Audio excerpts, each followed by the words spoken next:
Welcome on into the Ryan Ripken Show. How you doing? Happy Wednesday and stop traffic. It's Cooking Wednesday here. Cafe Ripken is open here with the Iron Rooster. We're going to be cooking it up here with Kyle in just a few moments. But we also got a lot to talk about here, ladies and gentlemen. If you missed yesterday, the Birds might be one of the hottest teams in baseball. We're going to talk about that, but we also had a chance to talk with John Morosi of MLB Network earlier this morning, and we have a couple great Orioles conversations to talk about. One being, you're telling me there's a chance with the Baltimore Orioles, and the second one being, should they be buyers, sellers, or somewhere in between? And then if you're looking up in the American League East as well, just a little bit ahead of the Orioles is the Boston Red Sox, and woof! Drama and tension brewing there, and it started earlier on, actually today as we record on Wednesday.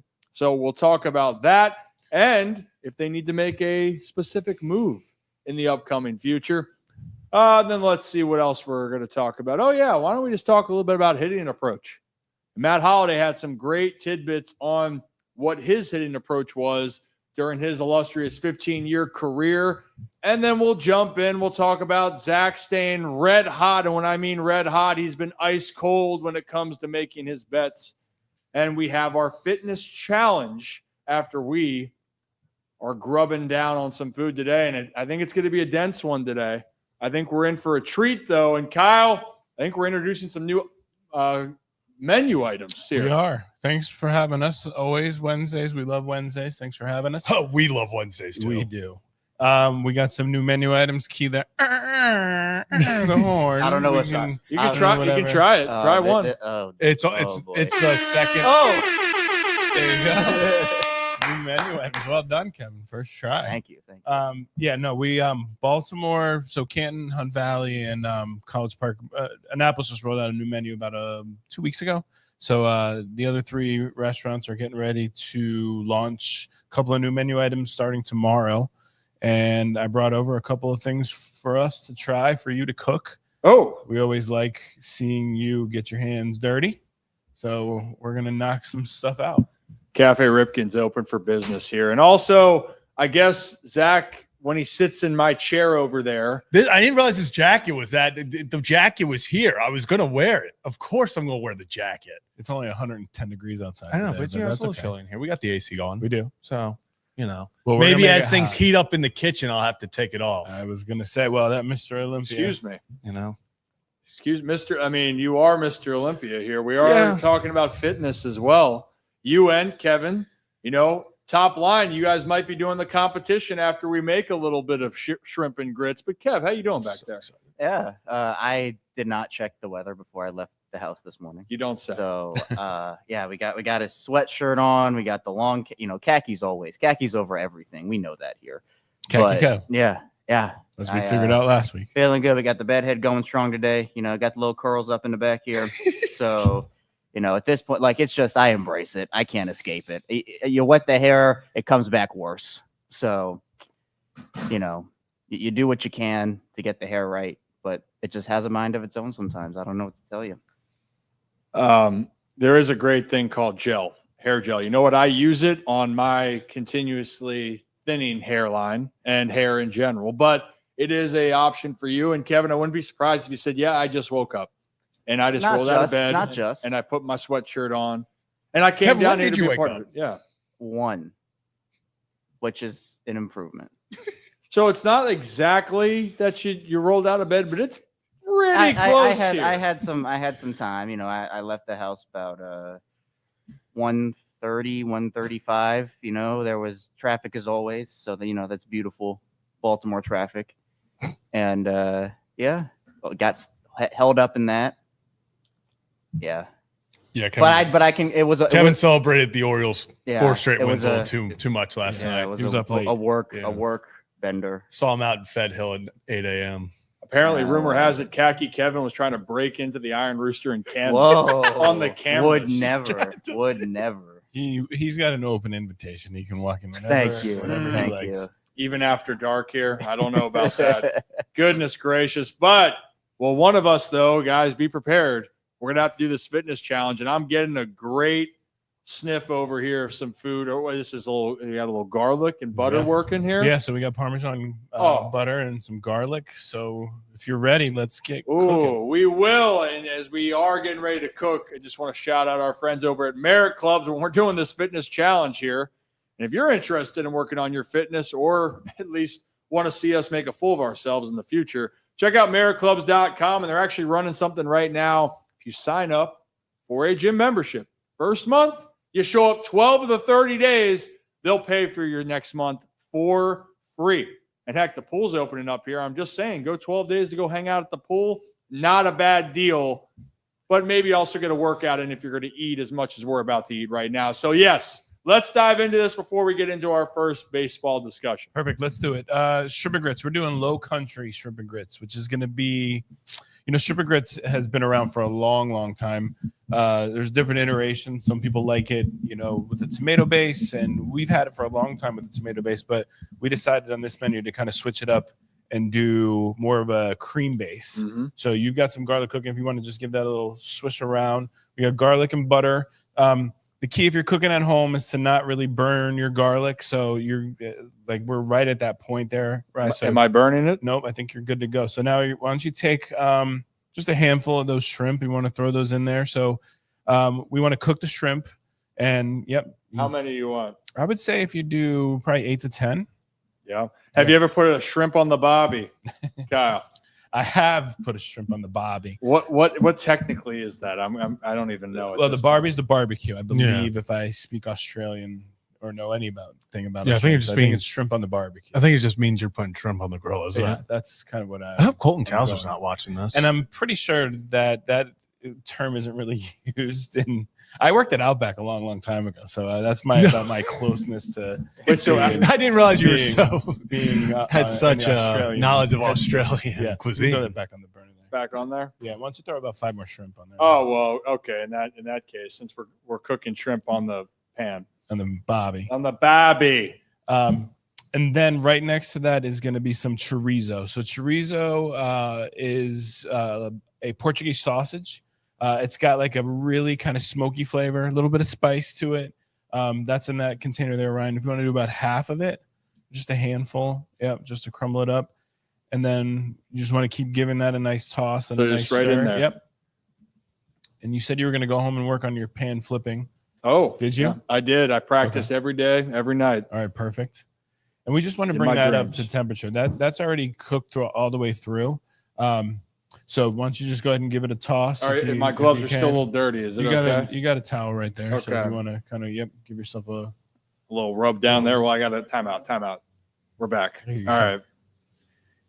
And then you're gonna just work kind of front to back. I'm actually flipping it again. If you can. Oh, sure. We'd like to see this. We got the camera angle ready to go. Oh, sugar. Hey, Kevin, get a switch angle. Let me see if I got this. See if we get through. Yeah. Oh boy. Okay, here you go. You guys want to see some magic?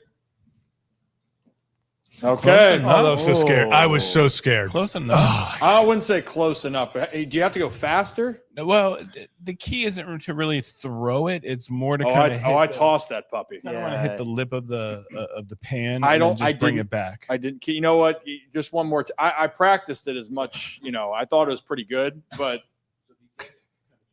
yeah, get it towards the front. Yeah, I thought I did that. That looks so, it is one of those things, though, where it's so funny because the concept of it, like Kyle's saying, they're just going, no, you just hit it against the lip and you just bring it back and you're sitting there trying to flip it. And that's exactly how I look. And then Kyle just picks up. He's like, no, like this. It just looks it's just one of those things where it's muscle memory. Yeah, it's something so simple, but two people doing it looks completely different. Yeah. I mean, well, honestly, when you haven't done it in years, right? It took when I was playing professional baseball, I took years off from cooking. Understood. So obviously, but you know what? Also, I don't know why. Like we're in the studio. Maybe I'm just afraid because I don't want Mr. Puppy over here to get any of the goodies. But at home, it's like you're not afraid to mess up. But maybe because I'm on camera, and I'm like, you know what? You know what? Next time, screw it. We're doing it live. I'll mess it up. Let's do it. I told you last time, you practice at home, put a little rice in a pan. The hard one, I'll tell you, the hardest thing is flipping eggs. especially if you're I'm trying good to do at an flipping over eggs. easy or an over medium. That took me forever. So to eggs for me is easier to flip. All right. Well, I will bring eggs next week. Oh no! And we'll try that. Go ahead and give that another toss. Oh boy! So you're saying get it to the edge? Yep. Yeah, and there you go. Yeah. Oh, nice. And I brought Look at extra that. ingredients for all the stuff that's falling out. What a natural. Yeah. So we made progress there. We did. Just a little courage. Yep. So the shrimp's cooking, sausage is cooking. Now you're going to get some oil and and some fat coming out of the sausage, which is good. We're going to use that. Why don't you go ahead and add? We've got some roasted red peppers here. I do about half that container, Ryan. Okay. So just like I said, a handful. Pick it up. This is not for color. Give it a little bit more of a smoky flavor. Okay. It's perfect. And then you've got some red onion here as well. Do about the same, about half. More there. I think you're good. Okay. And then about half of that same on the red onion. Man. Yep. And we're gonna let that do the same thing. You just want to keep kind of tossing. Oh, you want to toss it? Sorry, I gotta get my. I got another towel here. No, I got my towel. We're good. And this is how the real chefs do it. So that's exactly right. Here we go. So I got to toss it again. Yep. We want to keep tossing it. Yep. You're. Oh. We got a man down. We got a little bit of man down, but the shrimp toss was pretty good. Yep. I'll tell you what. Do I do it one more time? Or am I good? I feel like we've gotten too confident. The confident. Yeah. We've entered the dangerous. We've entered that dangerous area where the skill isn't there, but the confidence somehow got bigger. And I think we always worry about burning something down whenever I go on shows and cook live. Especially doing it live, especially with oil. So luckily, I mean, I can see some of this. Good thing I brought extra ingredients. But I mean, I would say, listen, if we're talking for your second real time doing this, 6 out of 10. I'll give you a 6.2 out of 10. Only because things fell out of the pan. Had we not had that issue, I think we probably would have been closer to it. I'll give Ryan some credit. That the hitting the lip, I mean, it's probably takes some practice. It definitely does. To get so. That's what it is. It's and you know what? I'm looking at the comments here. You know what? What are they saying? I'm admitting that I'm not the best. You know what? But I'm out here and I'm willing to get better. But they say one of my favorite stories was Dustin Pedroia. Apparently, Dustin Pedroia had like the worst batting practice of all time. We're just getting jammed left and right. And you know what he did, Kevin? He came off the field and everyone's thinking, well, man, what's Dustin going to do? And he goes, yeah, you see that batting practice? And like, yeah, Dustin, I saw. And he goes, I was hitting lasers. I was hitting freaking seeds. Yeah. No one's going to get me out. And everyone's like, okay, Dustin. And then he had 3 hits that day. It's a mindset. It's confidence. It's confidence. Yeah. Right? So here we are. We're confidently making shrimp and grits. I mean, it smells delicious, by the way. It does. It's going to finish up real nice, too. So go ahead and give that one more toss. We're out of chorizo, so try to keep to the rest of it in the pan if you can. But, yeah, go ahead and give that another toss. And then we're going to start to make the sauce. And we're going to put the sauce in the pan while everything's cooking. There you go. A little chorizo down. Well, guess what? We sanitized everything, so we're doing good. We're doing good. I'm going to throw this one back. Okay, go ahead. Was it a shrimp or a chorizo? No, it's chorizo. Okay. Yep. Good for the people. Ollie. Perfect. Okay. All right. And then the next hit is going to be a little bit of chicken broth. Okay. Now, just be careful just on the lid there. Once you give it a little shake, I can see some stuff's kind of in the bottom. Just put your kind of hand over the lip there. Yep. And then just give it, I would say, probably like a 2 count, like a 1, a 2. Good. Yep. And then we're going to let that cook down and reduce. So what that's going to do is, it's going to get kind of anything that was in the bottom of the pan kind of mixed around, which is good. And that's also going to flavor our gravy, which is exactly what we're looking for. Ooh. Because we're going to add some heavy cream here just coming up in a second. So just keep tossing it, and you want to keep kind of going around. And then in the other pan, I've got cheddar cheese grits. Oh. So we got grits ready to go. Now, are you a grits fan? Did you grow up eating grits, or when did you kind of get introduced to grits? I didn't grow up liking grits, but I have grown to really like grits. I think it's become a staple for me. But definitely as a kid, I thought it. I'll bite my tongue here. I thought it was terrible. Yeah, but I love it now. Yeah. Big fan.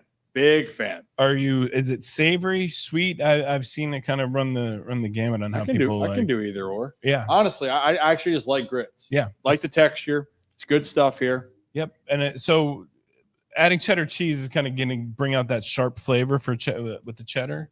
And that's something new that we're going to roll out on this menu with this dish. So that's what's kind of the exciting part.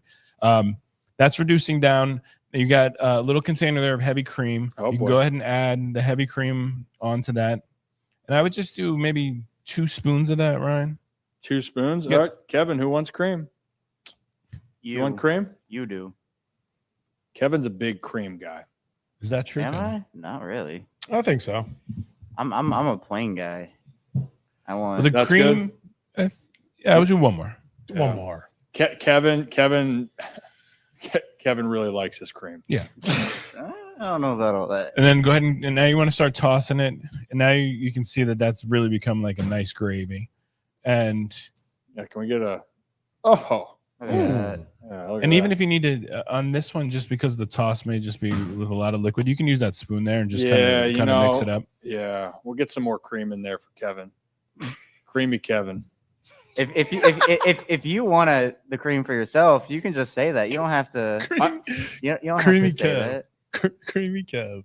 And what I tell everybody when you're cooking is to taste it. That's the big component that, every recipe kind of has its own flair and flavor. And depending on, what you're adding and taking out, you can add some. It's always easier to add than it is to take out, right? Yep. Especially on the salty side.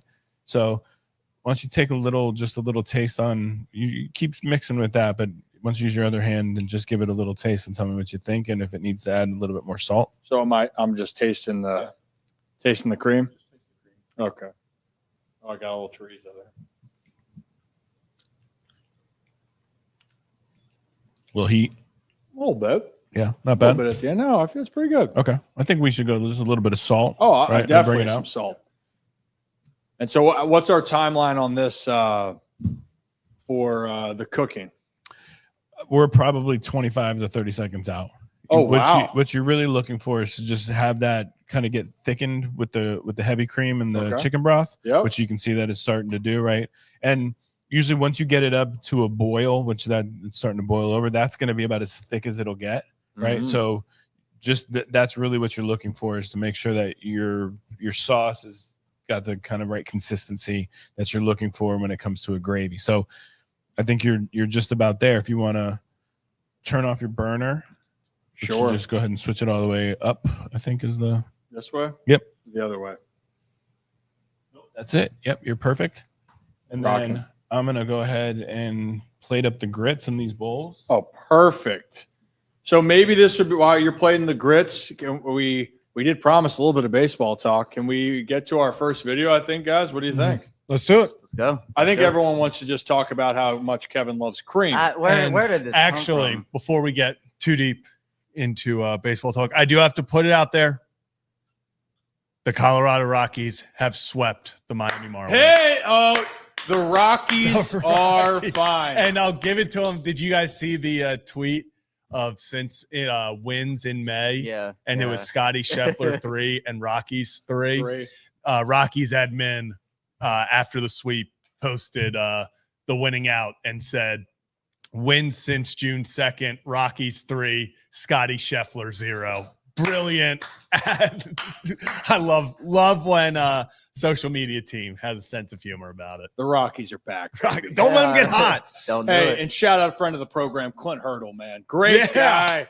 Great guy, He's gotta baby. be hype. Hey, you know what? You got to learn how to shower better. That's what Clint says. But you know what? In this case, who's really, I want to say that they're showering better. They're doing something better. That's the Baltimore Orioles right now. Winners of 4 straight. And last night's game against the Seattle Mariners, the first game of the series, was the most complete game you can argue from the team all season. Sagano went out there, pitched a gem of a game. The offense had some timely hitting, especially got some insurance runs late. And it's got you thinking, maybe there's some hope. Maybe there's some belief. Well, we got to talk to John Morosi of MLB Network earlier this morning.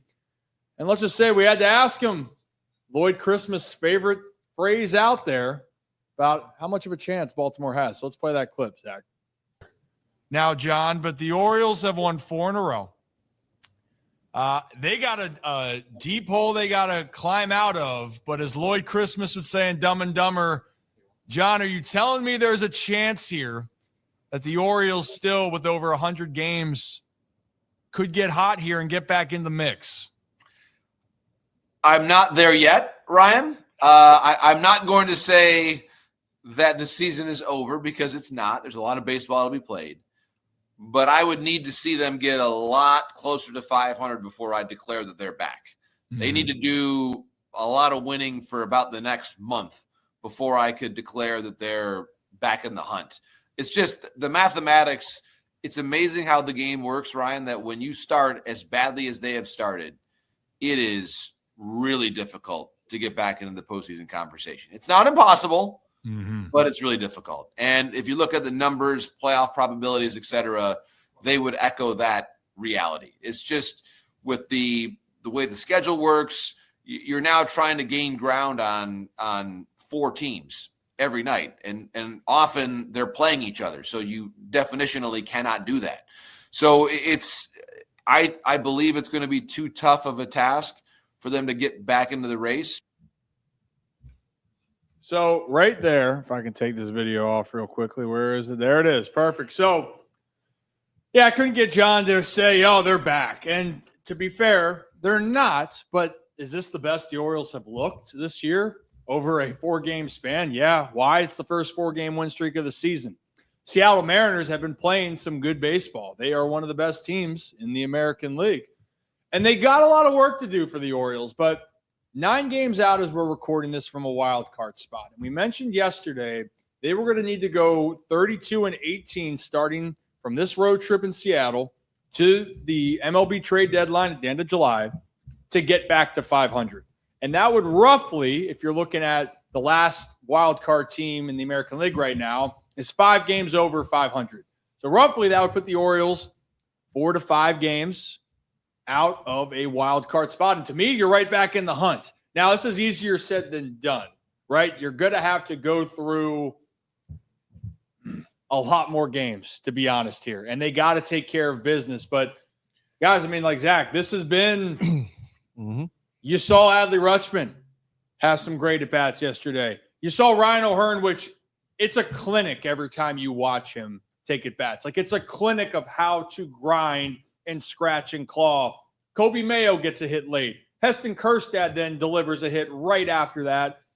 And the pitching staff, once again, I mean, it's not crazy that they can go on a run, but it makes you think, like, what could they be capable of doing, Zach? And I think that's the $1 million question. Yeah, listen, I agree with John Morosi. Are the Orioles back after 4 games? No, they're not. But am I going to sit here and say they don't have a chance? No. This team has a chance. Is it going to be easy? No. Is it going to be, hey, just go out there and win a few games here and there and it's all going to be sunshine and rainbows? No, it is going to be a tough task in which, like John said, you have to climb over about 5-6 teams to get to that playoff spot. It's not easy. They are going to have to play incredible baseball. We talked going into last night. Need to go 32-18 over the next 50 before the All-Star break to get to 500. What's the first step of doing that? It's winning game 1, and they accomplished that. So the next goal is win game 2 tonight and keep going a game at a time. If you look at it as you need to play over 600 baseball over the next 2 months, it seems pretty daunting. If you view it as, hey, let's just win each series, let's just go take 2 of 3. Let's go win 3 of 5. You start stacking those. Suddenly, it becomes more realistic. So, yes, they have a chance. I think, are they back in terms of in the standings? Oh, they have a chance, a good chance? No. But there's a feeling, and I talked about this last night on Kevin and Zach React. This is the best I have felt about this Orioles team since July 2024. Because even last year, towards the end of the season, it felt very much like the beginning of this season. Felt like there was some uncompetitiveness. Felt like there were some games in which they just didn't have it. There were some things falling through, wins falling through their fingertips, and it continued into this year. it feels like they are playing. They're having fun again. I think that's the biggest thing is what has made this team so great. It's when they're having fun. It's when they're playing loose, going out there and just playing ball with each other. And I get that feeling again here. And it feels very much like the early part of last season, like in 2023. Now, am I saying they're going to go make the playoffs? Oh, lock it in? No.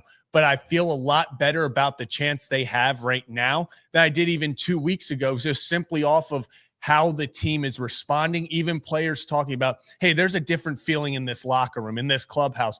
Guys are feeling like, hey, let's just go do it. Why not us? And I love that. Yeah, and you know what? It does help when you talk about vibes in the locker room and getting a little bit of a spark.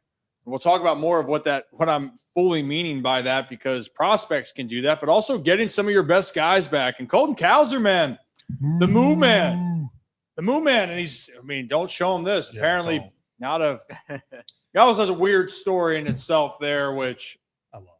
yeah, you know what? But that's the fun stuff. It's the fun stuff. He's a good kid. But Kevin, Colton Cowser goes big ball. You can tell the team loved having him back. Yeah. And you can have a little bit of a jolt of energy. And for the Orioles, for one day in the Colton Cowser era, post-injury, they won. And they feel like that things might be coming together at the right time. Long way to go. Yeah. But there was a lot of things, if we're going to have recency bias, that you got to be happy with that they're doing now, despite if you look at their whole body of work, which, hey, what's done is done already, right? It's over. Yeah, and you still do have a long way to go. I just think that the next steps here are getting these guys healthy and seeing what you have. And I remember talking about this when Colton went down, what was it, 3 games into the year or whatever it was, very early on, where you're like, we're not going to be able to see this Orioles lineup whole for a long time. And now that Colton's back, and obviously we know the injury situation with guys like Westy and Mountcastle and Mullins and everybody, the offense, that's not an excuse. I mean, you've had guys have down years compared to what the expectations were. The pitching staff really struggled, especially to go deep into games, which, to the Orioles and that staff's credit, they've been awesome and they've been going. I mean, you get 7 consistently here, it feels like, and they're not giving up, maybe some hits here and there, but the runs really, you're not seeing a lot of that. So I think to me, the most important part is, just capturing the momentum you have. The Orioles have struggled to do that over the last calendar year, where it feels like they get a moment or a couple games where, all right, feels like they're back.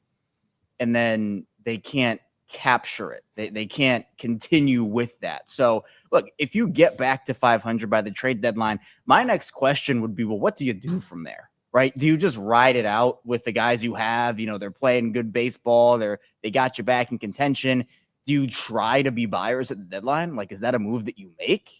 I mean, it's possible. I think when you look at it this way, you're not going to know your options of what's going to happen until you get there. Sure. Yeah. So and you can look at last year, the Tigers stuck to their plan, right? Where they sold at the deadline last year, and then they got hot. They made a run, and they said, you know what? We're in a good position. Let's make some adjustments in the offseason. And now they are the best team in baseball right now, and just really playing as confident as any team by far. So, yeah, Kevin, that's where it can go. But for the Orioles right now, for the fan base, yeah, you got a long way to go. But you wanted passion. You wanted a little bit more sense of urgency.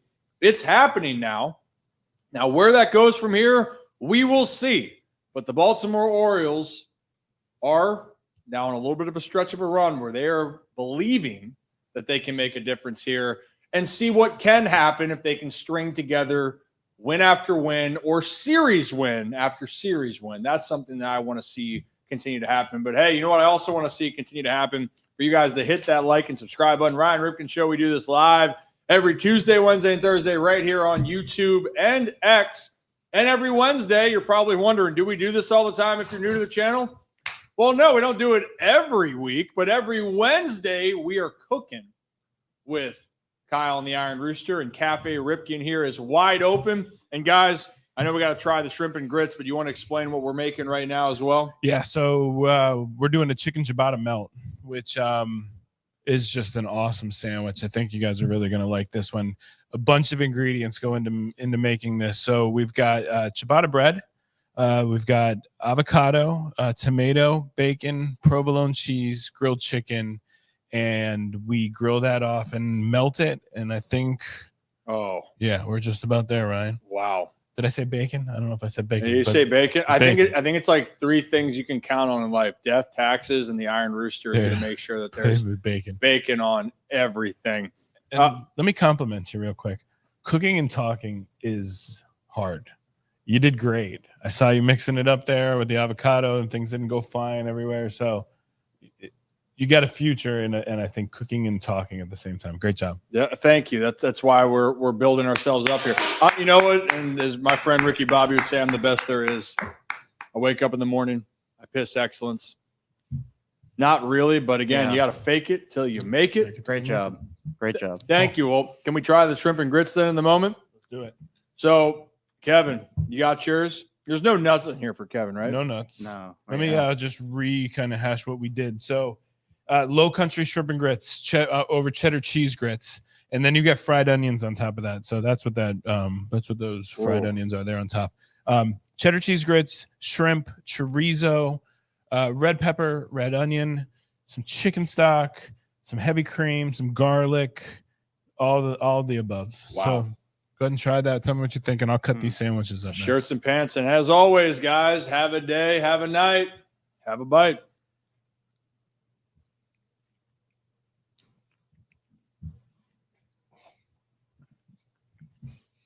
I'm locked in. Mhm. Yeah. Is that a good one? Yeah. Yeah. That was great. We worked on this. Shout out to the guys on the team, the ladies on the team that helped put that dish together for the menu. But yeah, we worked on that one pretty hard. Yeah, that's great. That's incredible. Wow. That is Yeah. insane. I love shrimp and grits, and this is even better than any. This is incredible. Yeah, it's different. Yeah. That's kind of, so they call it low country. So you're looking like kind of what you'd get in South Carolina, maybe North Carolina-ish. Cheddar cheese grits really work. I think the fried onions too. What do you think, Zach? Fried onions kind of make that dish, Yeah. Kind of give you a little crunch to it. Yeah. I like the crunch it adds to it. A lot of good flavors Mhm. combined together. Yeah. Oh, it slaps. It spanks. The shrimp and grits spanks. Do not spank the shrimp and grits. That would get messy. So this is a new menu item. Oh. Yeah. So we currently do shrimp and grits. We were just going to change it up and kind of got in the mood of doing something a little bit different. So we came up with kind of a new recipe, and we're excited to launch that out tomorrow for everybody. Oh, shirts and pants, man. That's good. And then next up, which you just helped finish up, which was great, is a chicken ciabatta melt, which is ciabatta bread, grilled chicken, provolone cheese, bacon, garlic aioli, avocado, and tomato. And kind of get the bread nice and crisp. And that should be, I think you guys are going to like this sandwich too. Something fun and Looking interesting. forward I'll to it. deliver Kevin's. But these are ready to eat too. Oh, man. This is. Are we finishing? Thank you. Are we finishing the grits, or we just want to go right into the? You can do whatever you want here, Kevin. Oh, You and can. we got to give the presentation before we eat the sandwich, But I feel like you're enjoying those a little too much to quit them right now. I can't stop eating the grits. I'll be honest. Yeah. I'm No, locked. I can't either. Yeah. It just. Cheddar cheese. Throw cheddar cheese. I gotta and some savor grits. it. I gotta savor it. I can't eat it all at once, or else there'll be none left. I gotta. And grits are pretty versatile. So kind of like a Ryan O'Hearn of food category. Versatility, can go anywhere. See what you did there. You like that? Yeah. No. That was really right off the cuff. We didn't even talk about that in pre-planning. No, it was on the pre-show notes right there. Good for you. Yeah, versatile. Good for you. Hey, Can Zach, go do you anywhere. want a sandwich over here, buddy? Yeah. Walk on over. There you go. The exchange of all.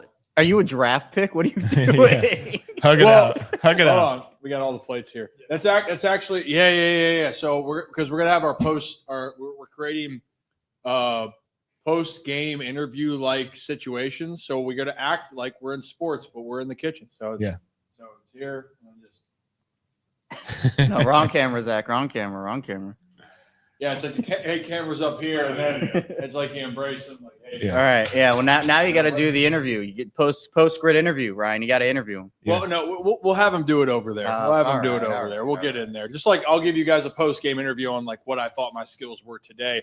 And if you guys are tuning in, don't worry. We got a lot more baseball conversations, including what the hell is going on with the Boston Red Sox? And they were getting a little scuffle earlier, and then there were fireworks on the field. I mean, literally just because the ball was leaving the yard early and often in the first inning. I think there was at least 9 runs in the first inning or something like that. Yep, 9 runs. We're already up to 15 in the game. Wow. We'll get into that. And then also, we did talk to John Morosi more about the Red Sox situation, and maybe a top prospect for them could make a big impact. And for the Orioles, though, we did have to ask him his opinion on what they should do deadline-wise, regardless if they're able to get back in this or not. So that's right around the corner here. Well, let's take a quick bite of our little Chicken ciabatta melt. Chicken ciabatta. Chicken ciabatta melt. Chicken Makes me wanna ciabatta. dance. Yeah. Kevin, Yeah. show off that ciabatta. All right. Here we go. Show that Ciabatta. I had my eyes out of it to get it to focus there. Oh, shirts and pants. Beauty, Kevin. Beauty. There, yeah. Give it a little swirl.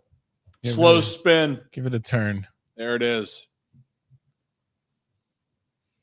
Beautiful. Perfect. Great job, Kevin. Thank you. Hand model and all. All right. Well, as always, guys, have a day, have a night, have a bite.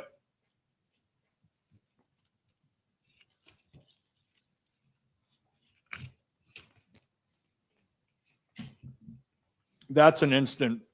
That's I see why this is going on the menu. Yeah. Yeah. This is so good. yeah. This is awesome. What do you think? Oh.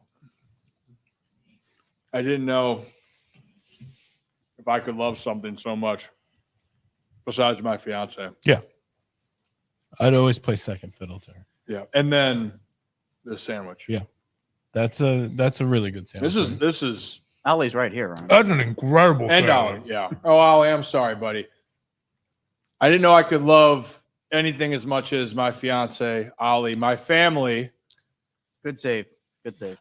but this sandwich is close.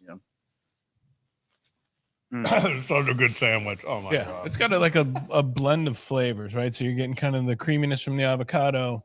It's got a garlic aioli in there, the bacon, chicken, provolone cheese melted. Yeah, kind of goes everywhere. And that guac that was sprayed on the ciabatta bread. Yep.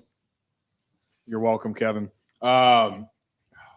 This is Good. This is one of us is going to be hurting doing the workout. It's worth it. I've come But- to that decision. Yeah. I've come to that decision. Yeah, so those items will start in Baltimore starting tomorrow, Thursday. So we're excited. Come out and see us with some new. We got plenty of new items too. So these are just 2 of probably about 5 or 6 that we've got coming out in the next couple of days. But that sandwich rocks. Strip and grits rocks. That sandwich is going to be. It might win best sandwich in Maryland. Wow. Coming. I might All right, I'll put it. put it up on for the vote. list, Yeah. Put it up for the vote. But I also need to get. I can't ignore the shrimp and grits here because I couldn't put this down. Yeah, the shrimp and grits, and we're gonna do 10 shrimp in a bowl for your shrimp and grits. So you're really getting some great value. Oh, new menu. New items on the menu. Yep.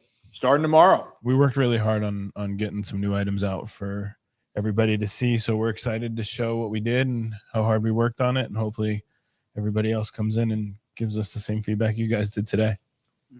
I think I might come in tomorrow and get this. I'm a creature of habit with breakfast. Get the California Club omelet there. Yep. Kyle knows this. I get a side of 2 eggs all the time. No cheese. No cheese on that one because body's a temple at times. So you got to, At times. at times. And then until he brings over some breakfast egg rolls. And then there's 6 roost tarts. And then, Breakfast egg rolls, though, are you can never complain about that. yeah. Breakfast egg rolls are number one. Oh, That's those just the things. best. Those things are so good. I love those things.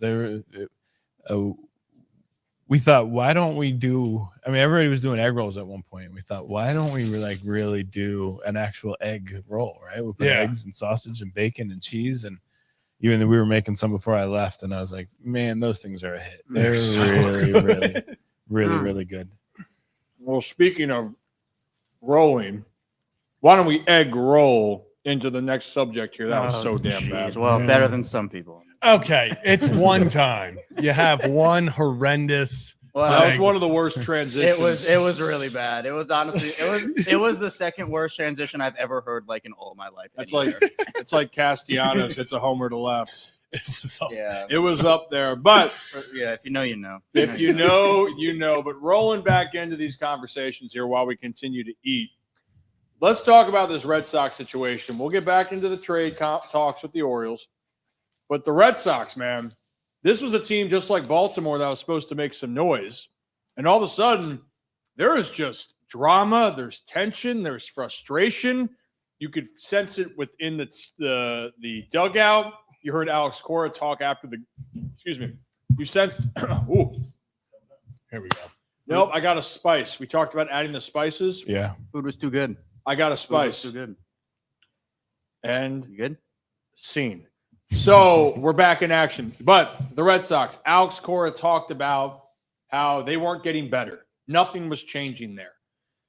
And you could sense that there is a little bit of panic in the fan base, anger in the fan base, and obviously frustration at the fact that their flexibility in the lineup can't be there because of the Rafael Devers situation. Alex Bregman was hurt. So there was some fireworks before this game. So if you're not going to fight yourself, you might as well fight the other team, Zach, right? Yeah. So Nesson showed a little bit of this earlier. If we played, we can, yeah. So right there, the Angels and Red Sox, again, paraphrasing, they're saying, hey, we're happy you're here. Yeah, nice things. We're happy you're here, but it'd be best if you went the other way. Essentially is what they're saying. This has just got to be one of those situations where the clubhouse and just like the pressure, because we've seen it happen so many times. I don't think this is one of those things where it probably had really much to do with what the Angels, I don't know if it's, hey, we're taking batting practice here, whatever it may be. I think this is one of those things are going really bad. Tensions are very high in Boston. Things aren't going too great in LA either, but I think this is one of those moments where this is things boiling over, not maybe what the Angels players did, but more everything that's been going on in Boston. Yeah, and it really kind of has been a good example of what's been going on with the Red Sox. A team that has really lost its footing, can't seem to figure it out. And, I mean, they need this win today against the Angels. They desperately need it. But if you're not going to make a trade, or in this case, if they are struggling more, would you have to be a seller? And no one expects Boston, or at least I didn't think they would going into this season, but people can say the same thing that the Orioles wouldn't be where they are. However, if you're not going to trade for a guy, there is another option.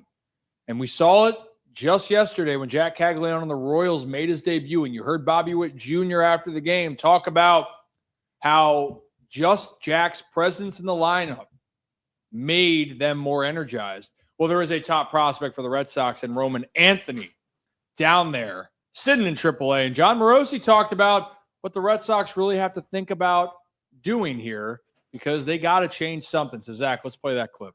They're struggling. Alex Cora said it again after the game, but we're not getting better.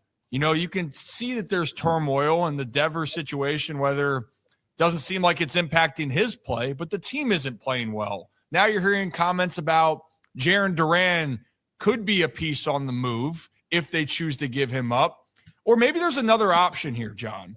And the reason I bring that up is because the Royals just brought up their super prospect in Jack Caglianone. And although he went hitless, Bobby Witt Jr. talking after the game goes, that's a big leaguer in the lineup, and we feel energized knowing we have him there.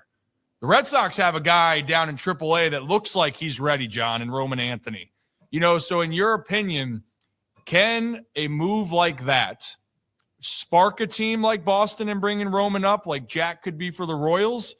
Or should Boston or some of these other teams really have to think big picture here and might have to kind of reset like you were suggesting with Baltimore?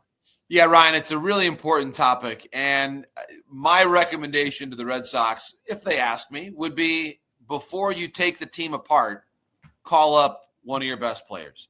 At the end of the day, if the question were put to Red Sox management, you've got, so on a 26-man roster, maybe 13 position players, is Roman Anthony one of the best 13 position players in the employ of the Boston Red Sox? And the answer is undoubtedly yes. Mm-hmm. You are not a team that is trying to save a dime here and there. You are the Boston Red Sox, okay? And regardless of what it means for his service time, arbitration, et cetera, I understand there are some complexities with respect to how the lineup looks and where he might play. He needs to be on the Major League roster, period. And I think part of it is they love the defense that Rafaela brings to center field. I think that's been a big part of it, where they've been a little reluctant to move around the outfield mix because of how important Rafaela's defense is, and I get that too. And to your point, Duran is there.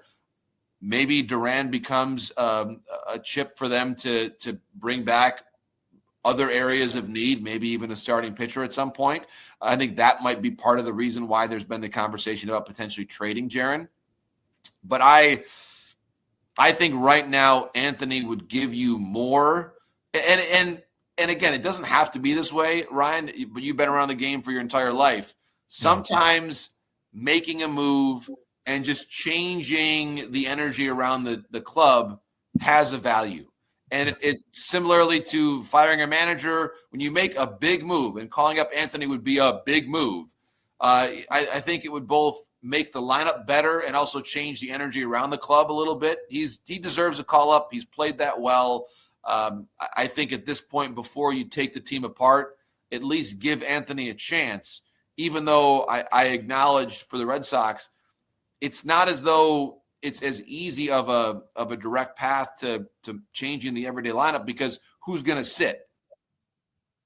So the rest of that interview we'll put out there later this evening with John Morosi. And if you see John Morosi on MLB Network, joined us on the Ryan Ripken Show earlier, pre-recorded.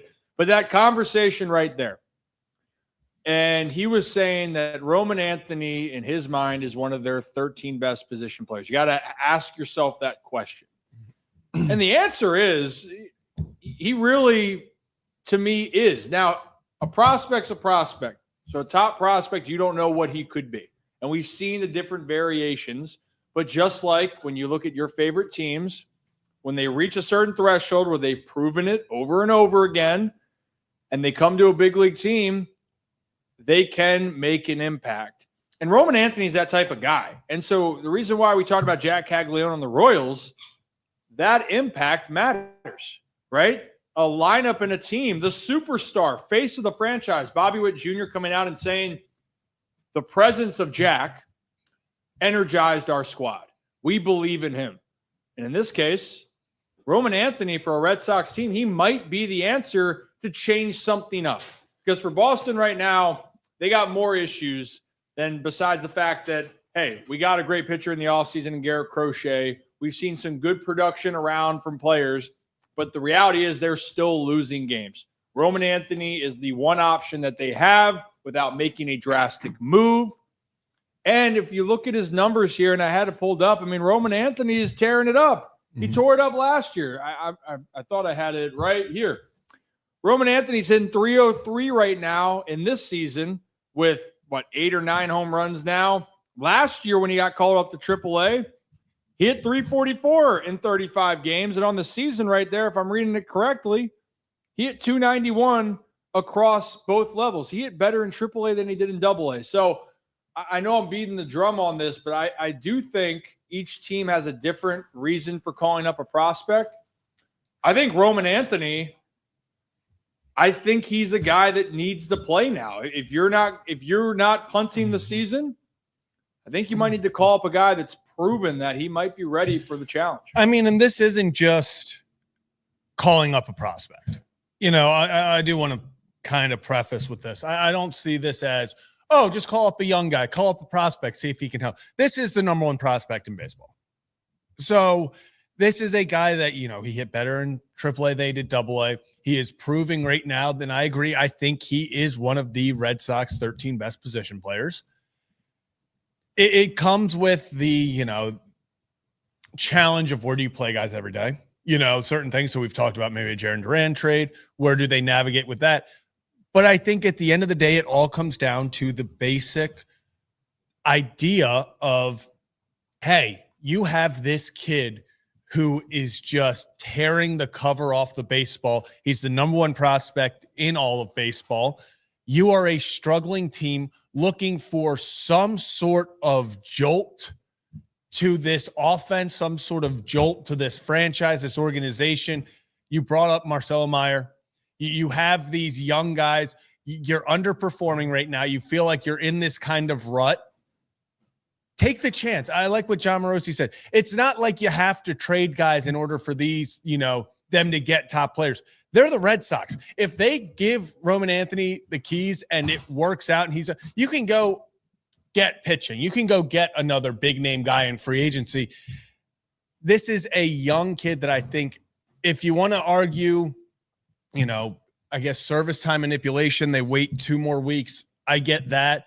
But if you're talking about putting the best players out there and giving your organization the best chance to turn this around, if you're the Red Sox, I think it starts with calling up Roman Anthony. I think so too. And then the other conversation, because we're out of Baltimore then, Kev, right, is, well, the Orioles have a super prospect down in the minors in Sam Basayo. He's the top-rated guy. But Sam, for context, has not had the same success as Roman right now. The Orioles are in a different position as a team, even from their structure, than the Red Sox. And I know that Sam just hit, 2 dingers the other night, right? Something like that. So, yeah. I mean, his time's coming, Kev, right? But I think this is where it's case by case. And I love the fact that the Royals said yesterday, we don't care about arbitration. We're trying to win now. These 2 weeks could help jumpstart our team. I mean, if you're a fan of the team or any of these teams, wouldn't you rather try to put your best guy out now in that case for Roman?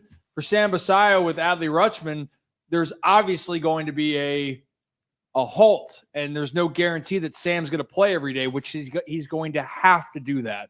He comes up to Baltimore. Yeah, and I think the other thing too, when everybody talks about calling up top guys, it is generally better to do it when you're winning. And, there is that act of desperation when you're losing of let's just call up this guy. But then for a guy like Roman Anthony, he then has to be the savior of the team. And, I talk about this a lot where it's unfair to place those expectations on a young player who is, at that point, if he gets called up, trying to find his way. But for this Red Sox team, it's like they might not have a choice. Like at this point, they have to do what they can, or else they might be looking at pretty drastic changes. But with that does come, okay, well, hey, Roman Anthony's coming up, electric player. He has to be the savior of that franchise, or else it's just disaster. And it is unfair to do that, for the way the Orioles, the way the Orioles were playing. All right, if they called up Basayo while they were in this rut, while they were losing games, the expectation is, oh, man, he's hitting all these homers in AAA. Man, look at him go do his thing. He would have had the expectation of he has to be the savior. You're calling up Basayo. Well, hey, now that means that the team is fine and everything's going to be great because, you're calling up a guy that can make an impact. But we know, and, we all know this firsthand, just being able to watch the Orioles and watch these young players grow. It takes time for a lot of these guys. The first time you get called up, you might have to go back down for a little bit, or it might take you a while to figure out, because the difference between minor league pitching and major league pitching, especially for these hitters, is a major uptick in competition. It's an uptick in skill level. And some guys need time. In fact, a lot of guys need time to adjust to that. So if the Red Sox are banking on Roman Anthony to come in and be this savior and okay, he's the guy that's going to help us take a next step, sure, that can happen. But to expect it to happen overnight, which seemingly the Red Sox need right now, I think you just got to rely on your vets. And if it doesn't work out, it doesn't work out. But I think you got to call up Anthony, at least give it a shot here. I think that's their best move that they can make at this current moment in time. And I know it'd have to change their roster construction, Because that's the thing. The Red Sox have a talented team. They got a talented roster. They do. But they're not performing to that level of it. And you got to look at what each team has going on. You want to look at cultures. The other thing with Kansas City, with calling up Jack, there's a pretty good culture that was set from last year with Kansas City. And you can sense that. And you can see with Bobby Witt Jr. as the leader, the Pasquats, Vinny Pasquantino, they got a group there where he was going to go into a situation, Jack, and be comfortable from the get-go. Roman is going to be in a situation where it's exciting. You're playing in a huge market with a lot of expectations, but you've been hitting and proving yourself down there. And then there's Sam Basayo, who I love Sam. Nothing's changing my opinion on Sam Basayo. I just don't think that he can be what Orioles fans want him to be for this year. And unless you're going to play him every day, there's no rush. And honestly, I'm okay with Sam staying in the minors the rest of the season, get one more year under his belt. We talked with Freddie Gonzalez about this. And again, shout out our guy, Freddie Gonzalez, friend of the program, for being named the new third base coach for the Atlanta Braves. But he said, let's not rush him like we did with Jackson last year. Let's let him marinate. Let's let him get used to it.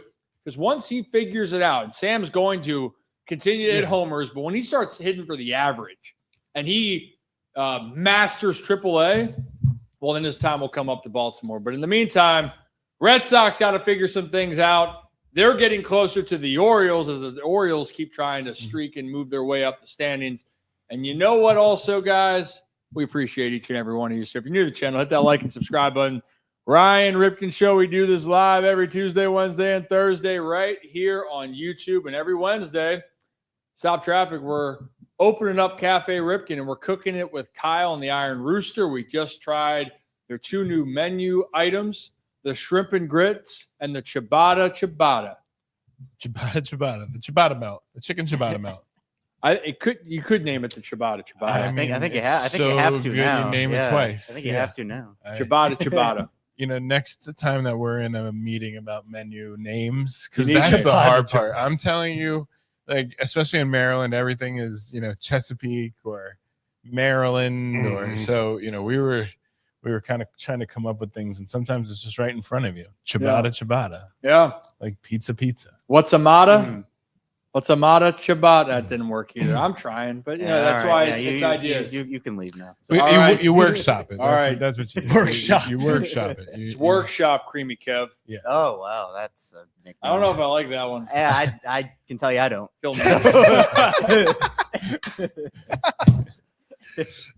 when you're being like, I don't know, more buttoned up, you can be Khaki Kev, and when you're being a little saucy, that's my punishment nickname. Creamy Kev. Yeah, when you're getting a little saucy, you're Creamy Kev. Yeah, no, I don't. I feel like that. Wow, the Creamy Kev nickname, Wednesday, June 4th at 3:37 p.m. to Wednesday, June 4th at 3:38 p.m. That's when it died. I don't know. That's it. We're done. We're done with it. It's kind of like that thing. You know what? Bedhead Kev is a nickname I When would somebody say. doesn't want to be called something, you almost have to. Yeah, you should have just been like, yeah, Creamy Kev, and we would have moved on with it. So now you absolutely have to name it Chabata. Like, there's no doubt about it now. Well, I have a much larger contingent to try to think about when it comes to putting stuff on the menu, but Creamy Kev, Khaki Kev. Maybe that's a new menu item. The creamy. I don't know. See, now that's messed up. You opened up this can That's of messed worms. up. That's Okay, so when I say it, it's not okay, but when you say it, it's okay. Yes.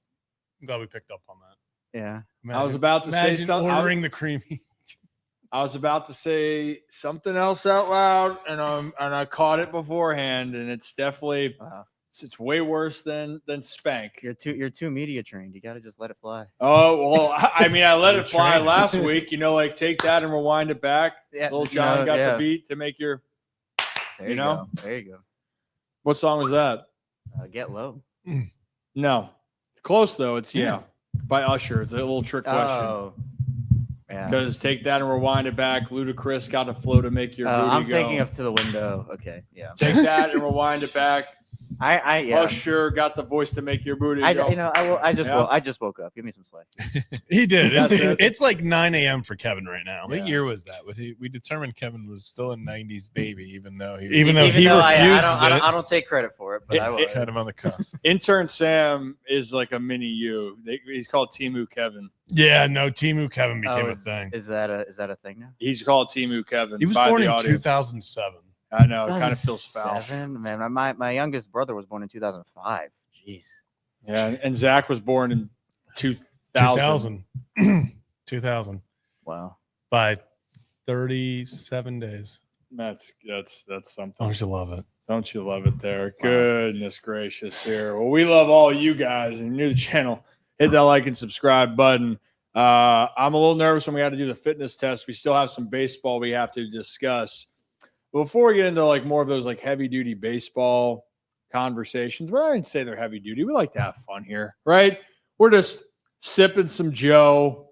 Had some extra cream because of Kevin for the shrimp and grits. Creamy Creamy Kev. Nah. And we had a great ciabatta. But what we're doing is we're having a very fun day, and I feel like we're winning. I feel like it's a very winning attitude, winning culture. I know where we're this is having going. fun. But not everyone's having as much fun as you and I are, Kevin and Kyle. So, Zach, why don't we take a trip for your sake Ridiculous. Yeah, up to man. our friends at Hollywood Casino Charlestown Races in West Virginia. And the reason why we're taking this trip up there is if you thought the Orioles were on a tough streak to start the season, well, Zach is hitting the mid-season slump.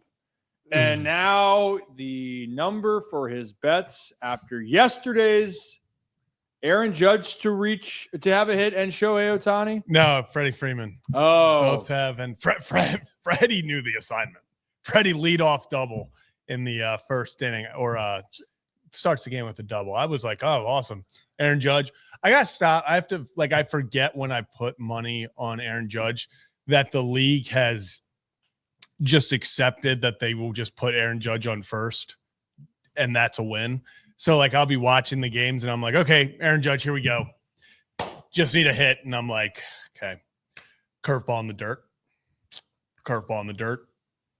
Fastball 4 feet outside. I'm like, okay, I don't think we're getting the ball over the plate this one. Then he just walks to first. At least they're throwing it. It could be like Ron Washington, who just gave the 4 each time. So just to clarify this, though, in case anyone missed it, your bet didn't hit. No, correct? it did not. Okay. You thought it was gonna. Yeah.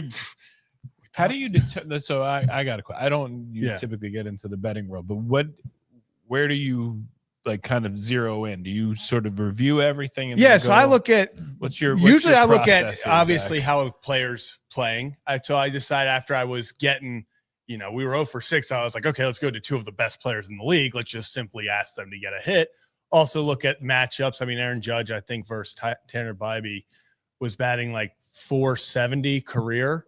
So I was like, okay, great matchup. Judge, obviously. I was like, clearly, Judge has also hit a home run while at home against the Guardians in 3 straight games going into last night. So I was like, the numbers I was like, easy. Judge hit, Freeman hit. We're back in the win column, and we'll go on. But it's never that easy. It's never that easy. Yeah, I did a except tonight.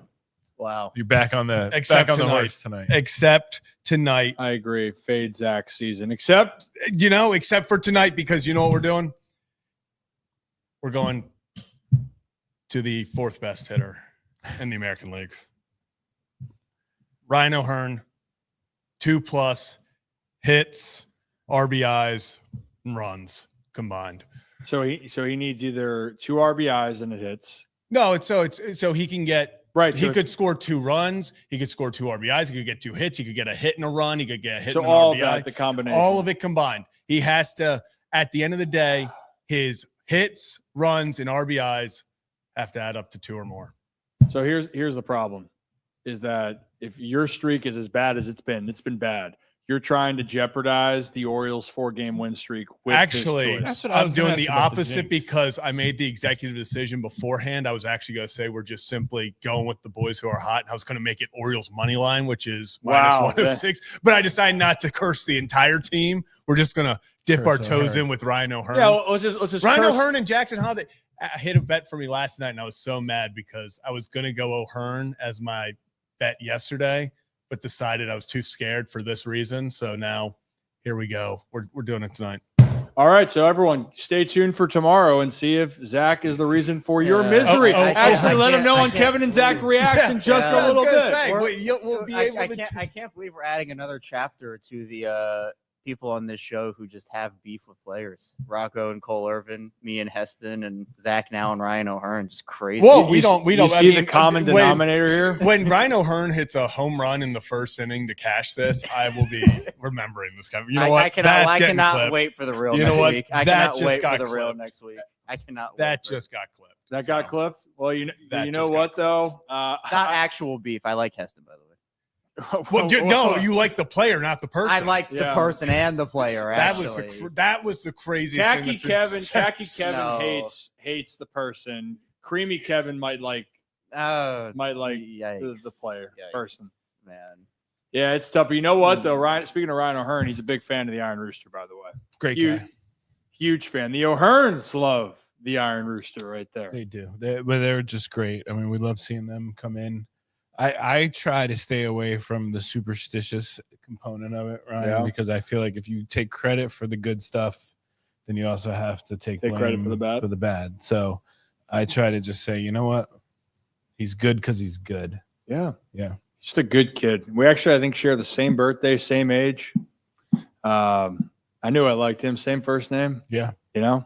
Yeah, he was great. We love seeing them come in. So that hopefully when they get back from this West Coast trip, we'll see them come in, grab some breakfast. Yeah. We always like to see them come in. They'll be on their way back here. And you know what also, though, guys? I just saw Ryan Carter, I believe, asked, I missed it when you guys were in Charlestown. When are you guys going back? Well, hey, that's a great question because we're going back at the end of this month. June 28th, we'll be back up there. And there's some things that we're still sorting out, at least on the Orioles appearance side. But what I understand on the National side, the Nationals, fun to watch right now.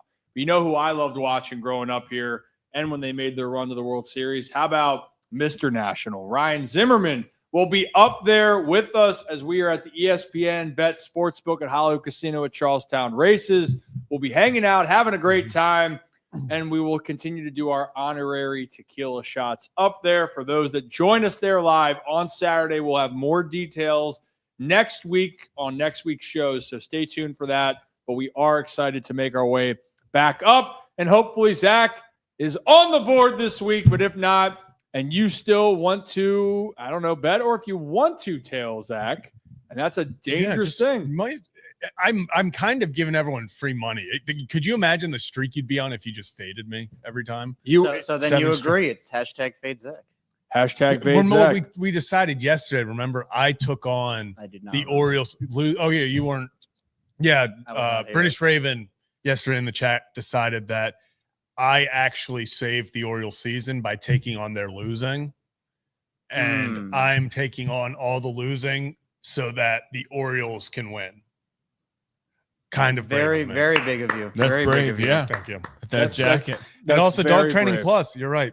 It's as simple as that. If you want to hit 335, eat at the Iron Rooster. And if you want to win your bets and you want to fade Zach, well, great. ESPN Bet has a new offer right now. If you sign up there, you bet $10, you get 100 in bonus bets, and on top of it, you get 30 days free of ESPN Plus. All you got to do is be 21 or older, download the app.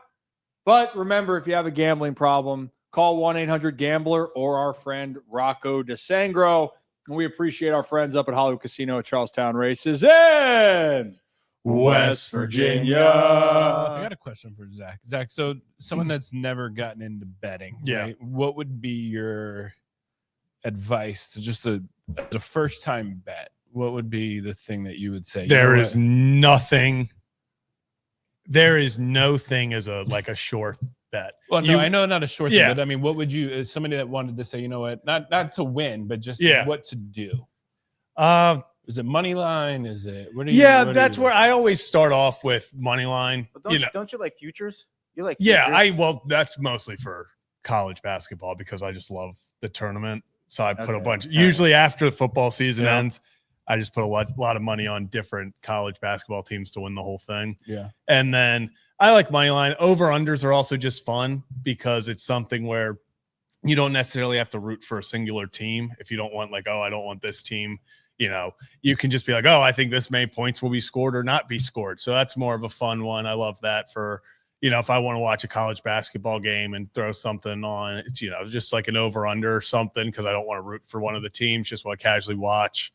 But I think that stuff, you can get into the more advanced stuff like, player props. Oh, this guy to hit this many, hits, this guy to have this many hits. But I would say money line and spread, spreads and over under are the basic, three, just to get started. Yeah. I also think, and maybe it's just like a beginner's luck for everything. The first time you bet, I feel like you might have like a secret like fairy dust that's over top of you. It is true. You could just say, "Oh, hey, well, I'll do this," and then an expert will go, "Well, that's not going to work." Right. And then it hits, Yeah. and you sit there. And I still remember this. We were out for the Super Bowl, or it was out in Arizona. We were watching the Super Bowl, and so I remember I just turned to Jamie and I was asking her. This was, I guess, 4 years ago, whatever, 5, 6 years ago, maybe. I forget. Whenever it was the Rams Bengals. And I said, hey, who you got scoring the first touchdown of the game? And I read her list of 5 names. She's like, yeah, Odell Beckham Jr. Like, okay, sure. I'll put it down for you. It hits. Yeah. And then T. Higgins already scored in that game. And then it was, all right, first touchdown of the second half. And I read all these names. And she goes, yeah, I'll just put down T. Higgins. And I go, he already scored, by the way. Like, Jamar Chase hasn't yet. It's – the odds aren't in your favor. It's like, well, you just told me to pick a name. I want T. Yeah. Sure enough. Whammy. T. Higgins happens. scored again. And I'm not saying, and the ruck runs out, by the way. You got to be very strategic. And then obviously, you got to follow people that you trust. You got to follow people you don't trust. Yeah. Well, I saw during the NFL I trust playoffs, it was they had experts pick against a dog. Oh. Yeah, the dog bets are The dog real. won. Yeah. Yeah. The dog It's- won. It's that Rough. it's that dog. Was it the dog that the ball goes in the air and it goes into two? Into the bowl. Mhm. Yeah, and they Yep. just had to pick the bowl Yep. with the Mhm. treat. Yep. And the dog won. Yeah. I mean, You just got to love it. It's the but best. would you ever bet with the dog? Like, just say, you know what, I'm gonna take everything out that I That'd know. be a good content. It's like Right you now, just honestly, just bet the dog. religiously go. you have a better chance than if you've been following me the past 7 times. So, grab Ollie. Ollie bets. Yeah, Ollie, what bets. are we bets. thinking tonight? That's Ollie bets. That's a new segment. It is. Ollie You bets. should. Ollie You bets. could Oh, Whatever Ollie Me- decides. and then Ollie you bet picks a Yeah. game, and me and him both put bets on it and see who has. Hey, it. you know what we can We do? have to do that. We'll could get so a do we'll get a ball, and each ball will Yeah. represent something else, and whatever one he Yeah, chooses. yeah. Beautiful. And I was looking where Ollie is. He's nestled underneath the table right now. He is very Hoping nice. for something to fall. He is. Oh, woe is pup. Yeah. I know that is. I would take it right there. Again, you got to trust your people. Man. Ollie greater than Zach. Me and Ollie getting into betting. There'd be nothing greater than the end of the season. And Oh, let's just go to the leaderboards here. Yeah, Ollie's just- loser has to eat a bowl of dog food. Yeah. Oh, I like goodness. that, Kevin. That was actually a good one. Thank you. That was good. That was good. I always have good That- ones. that was- I always have good ones. That was kind of a saucy comment Yeah, there. It a was. little creamy. Oh god. Oh goodness. Creamy Hey, cat. I can't wait to win the challenge today on my first shot. Like Oh, I we did last got to time. put the bets in. Are we doing? Oh, should I make the poll? We should make a poll. Yeah. All right. let And I me- think the options for those that are new to this game, you all will vote on what we will do for our fitness challenge. It's brought to you by our friends over at Merit Clubs. And look, we're going to be doing more at Merit Clubs. We For our might be fitness doing another live show there soon. So the point being, though, after every time we eat some good food, we got to get our fitness in, right? And the beauty of it is you guys vote on the exercises that we're going to do for the day. So we're going to go back there and do our Papa Shot, and the loser has to do what you vote on. We've already done wall sits or couch sits like Kevin did. Zach did 40 lunges with the weight vest. We have not done mountain climbers yet. No, we haven't The done. ab exercises. Have Yeah, we done? let's put mountain climbers for what, 2 minutes. Let's do jumping jacks for 2 minutes. Mountain climbers for 2 minutes is gonna absolutely suck. All right. Yeah, these aren't supposed to be fun. Well, you doing 40 lunges with a weight vest on? I mean, like, hey, Yeah, but that was no That was what? stretch, nothing. That was just cold going for it. you know what? You Do you know. feel bad for a guy that's 25 right now complaining about being? Oh, you know these. I don't feel bad for Like- anyone 25 complaining about physical work. Yeah, So wait, are we doing like 40, 30, 25? For what? The amount. These just. We have 2 for 2 minutes, but then for the other 2 Oh options. yeah, what do we want to? You want to do? ollie squats. I can't even do one of those. Can't pick him up and squat him. No, he'd probably We wanna bite do, my. do we bite want my to do hand. squats though with maybe 2 holding? So 90 pounds. It's 90 pounds. Yeah, What's let's 90 do. pounds? So 20. 2 kettlebells at 90 pounds. You do a front squat. That's just, more than just Kevin. one. You do 2. You have to do both. So Actually, I'm 2. afraid you might get like a. We Yeah. don't need you to get a you're, sports you're injury here. holding one in each arm and you go down. Or you have to do a 5 minute farmer's walk with the both weights. What is a farmer's or walk? 4 You minutes? just You hold just it. can't hold it. Yeah, hold it for 5 minutes. how about 3 minutes? 3 3 minutes. minutes. All right. They Straight holding. they finish off the show. What is it? It's called a farmer's walk. Farmer's walk. I've never heard of it. 3 minutes. All right. So we got one more option. So I mean, or I seen jumping jacks. No, we already Well, did because that's I'm just I have it. I have jumping that. jacks is in there. 2 yeah. minutes. Oh, I just haven't shirts put and out the pants. FOIA because we need one more. We need one more option. I mean, I was doing Bulgarians in the thing of it. You can do We could, Bulgarian just split squats. let's do You're Bulgarians gonna have again. you have to coach me on that. All right. 40. Thousands of Bulgarians. Yeah, No, it's 25 Bulgarian. 25 each leg, 50 total. Bulgarians Split squat. 25 each leg. All right. It's called a split squat. Yeah. Split squat. Hey, would it be dry dog food if we want or creamy? I mean, I personally think the dry. When You're not a talk- creamy guy? I mean, I don't eat dog food, first of all, but like if don't I had know to what you're up to, Creamy guess, Kev. I would assume that the dry would be easier. I would assume. You would think. Well, why does that pull out there now? So we're set on mountain climbers for 2 minutes, jumping jacks for 2 minutes, farmer's walk for 3 minutes, and then split squats, 25 each leg. That sounds good. Yes, All right. yes, and actually, But the poll, all right, it started now, so you can go vote. so while we're doing that, Sam, we've already done burpees today. Joe, College World Series maybe tomorrow because we'll get the call-ins flowing tomorrow, and we can talk a little bit about the College World Series or whatnot's going on. But we do have one more, at least baseball news to talk about because it is getting to that season. 'Tis the season where everyone wants to talk about who should get traded, who should stay, what should you do, what should you not do. And we did talk to John Morosi about his thoughts on what he thinks the Orioles should do.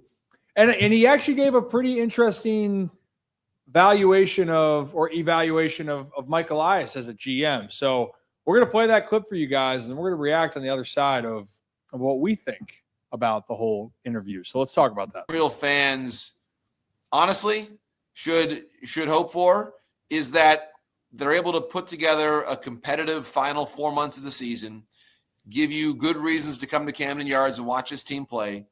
And with your pending free agents like O'Hearn, like Mullins, that probably you should trade them, Sugano as well, and bring back some pitching that can help you for next year's rotation.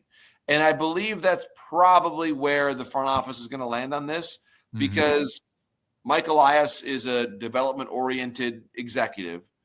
And you look at this team, Ryan, and the big question I have is this the year that if you're the Baltimore Orioles that you should be chasing a championship? Is this the year? And I would say probably not.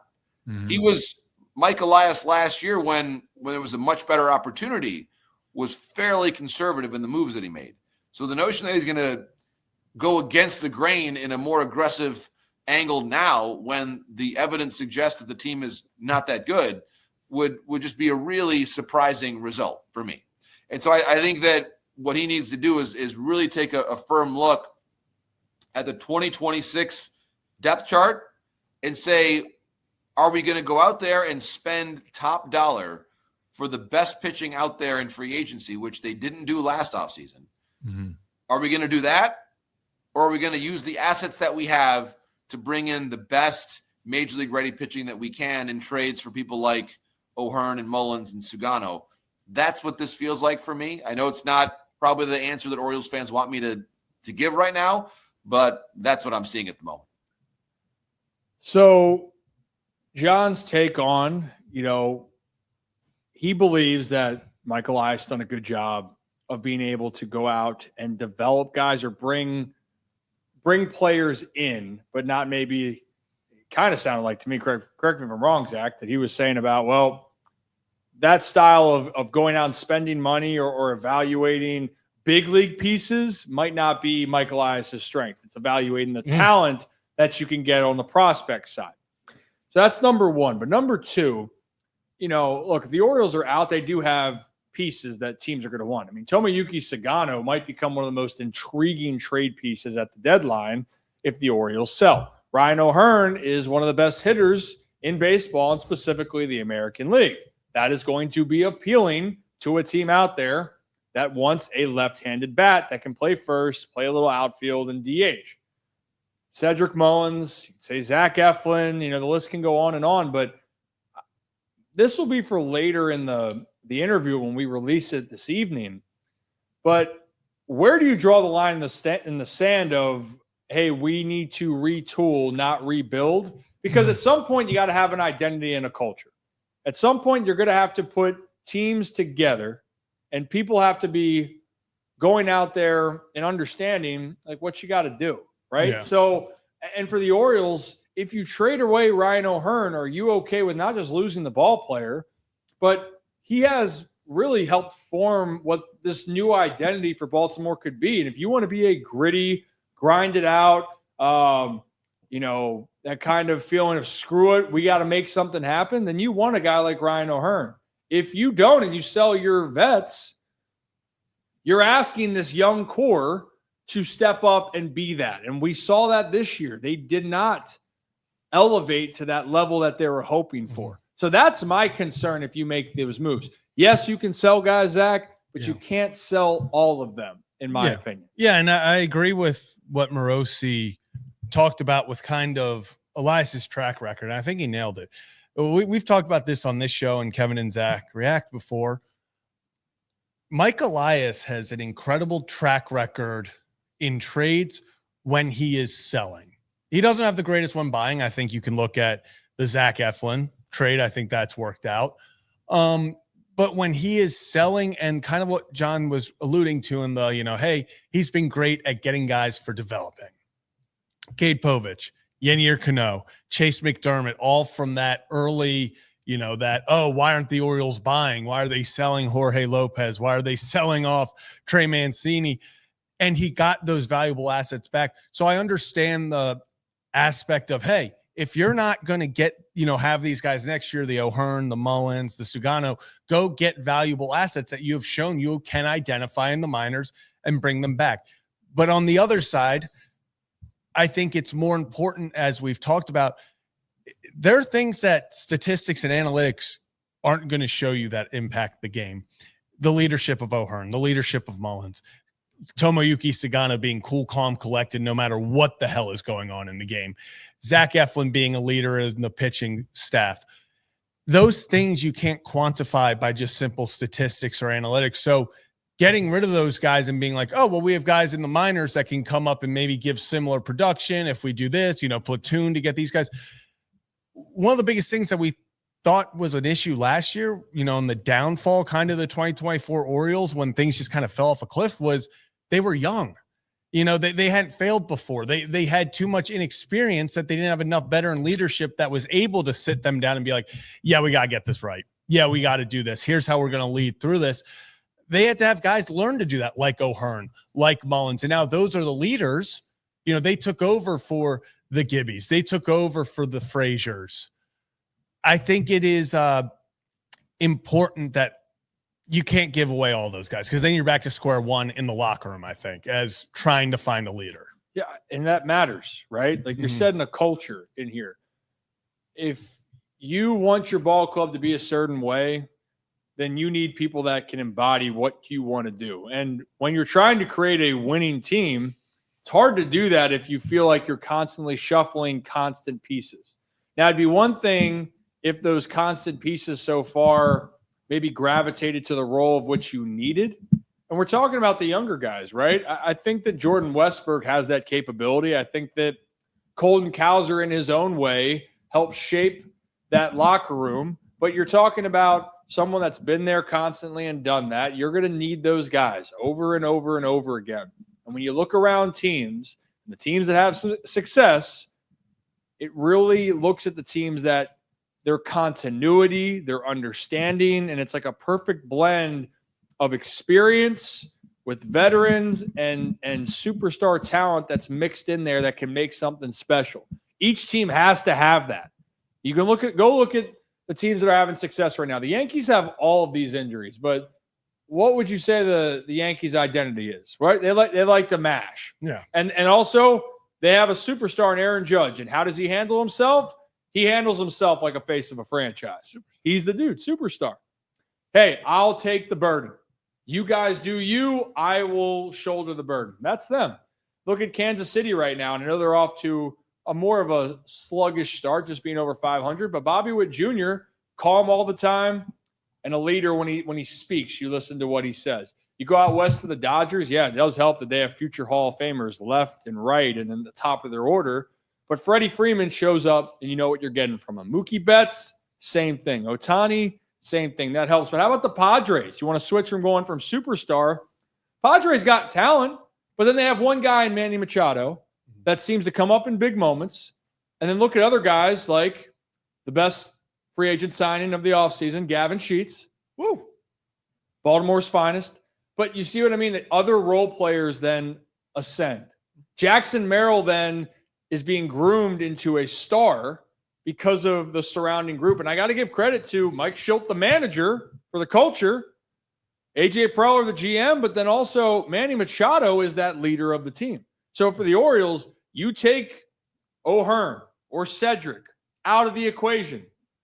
Who are you looking towards when things go wrong? And that was something that happened this year. When things went wrong, no one had that. Hey, I'm going to take this over and handle the adversity. And that's why you can hate the Yankees all you want, Kevin. I know over there it's one of your least favorite teams. Just kidding. That's Zach.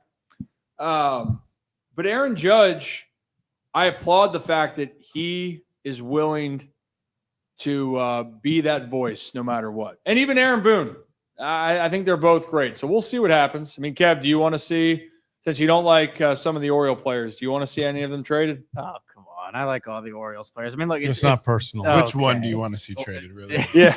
Go ahead and call them. Yeah, right. No, but I mean, I think that they're in a weird spot right now, and they will continue to be in a weird spot. I mean, the only way that it wouldn't seem weird is if they do decide, if they do go on this 600 winning pace and get back to 500, it makes sense to maybe make a trade or two to supplement what you already have. But you are not trying to completely rebuild this team. You're not trying to get rid of every single player you have. So, when you think about it that way and what the Orioles actually need back, well, if you trade a Ryan O'Hearn for these prospects, like, we're all saying here, right, when is that guy going to actually come up and make an impact, whether it be 2-3 years down the line. So, yeah, I agree. It's a matter to me of there's arguments for trading some of these guys, but you don't want to just trade everyone. But the thing that I don't want to see is they just let people go for nothing. That's the thing that I've been continuously saying, where it's like, look, I'm tired of first round draft picks. Right? Yeah. They're going to have 3 this year, obviously 2 for losing Corbin and Tony. But if you truly believe a guy's going to be a part of the team, then yeah, sign him to an extension, get him locked in long term. Don't play the game of, all right, we're going to see what this guy can get on the open market. Maybe a team offers more than they're willing to spend. And then you're in this situation again where you're losing a player. Yeah, you're getting back a first for him with the, competitive balance, but that again is not going to help you. That does not fit the timeline to me of what they need. Where a lot of these guys are ready to contribute and win now, like a Gunnar or a Jackson. Hopefully Adley can get back on track and continue what we saw from him last night. And if you're letting these guys walk like an O'Hearn, if he goes out there and gets, let's just say, an $100 million deal somewhere, and the Orioles aren't willing to match that, and you decided not to move him for assets at the deadline, then essentially it's just that you lose him for nothing, in my opinion. And I agree. I mean, you keep the guys that you are going to sign. Not like last year where you're in the race, but then you're not going to get rid of Tony in the race. Yep. And then who would have thought exactly that he would have played himself up to getting $90 million? Maybe some people said yes. A lot of other people were like, well, damn, that was good for Tony. For the Orioles, though, in this case, they're going to have a choice. You always have a choice. And everyone's saying, well, wait a minute. They can go in free agency. You trade a player away, they will remember that. There's only a few times I think that I can remember where a player went back to the team that traded them. Aroldis Chapman's the only one I can think of. And there's been other ones, but that's the main one where Chapman got traded, then went right back to the Yankees, right? Was that what it was? The Yankees? He got traded from the Yankees to the Cubs for Gleyber Torres, and I forget who else. Won the World Series in Chicago and then returned to New York. Right. And so that's few and far between. And players remember that. You're going, hey, I appreciate that you need to do what's best for the organization, but you're also telling me that you're okay with letting me go. And if you go somewhere and I fall in love with this place. Yeah, Flaherty did that. Right. Well, yeah, Jack Flaherty's the other one right there. Yeah. Where and that was, I think, on top of it, Jack went back because I think that he was expecting to get a bigger deal. And he signed a prove-it year. I think it was a 1-year deal or 2-year deal this year. Is Verlander one of those? Verlander's done a few. Yeah. But more times than not. Yeah. More times than not. Two. Two. So right now we're talking about 3 pitchers. Right? Yeah, and it's an option after this year for Flaherty. So it's a 1-year deal where Flaherty was trying to get a multi-year deal where all these pitchers got big deals. Jack went back to a comfortable prove-it year. That makes sense to me. Right? Justin Verlander, you're top of the game. You choose where you want to go. Yeah. Manny Machado got traded. What do you got? I was just going to say, Flaherty's a 1-year deal because it goes from $25 million this year to he has a $10 million player option next year. So he was going to decline that. It's a 1-year deal. It's a 1-year deal. Manny Machado got traded to the Dodgers. Did he stay a Dodger? No. Right? One across. One across. Juan Soto got traded to the Yankees. Left. Oh, the year. And before that, he got traded to the Padres. Mm-hmm. So, and again, those are superstar type guys, but you trade a player like Ryan O'Hearn to a team and they win and they say, we love you here.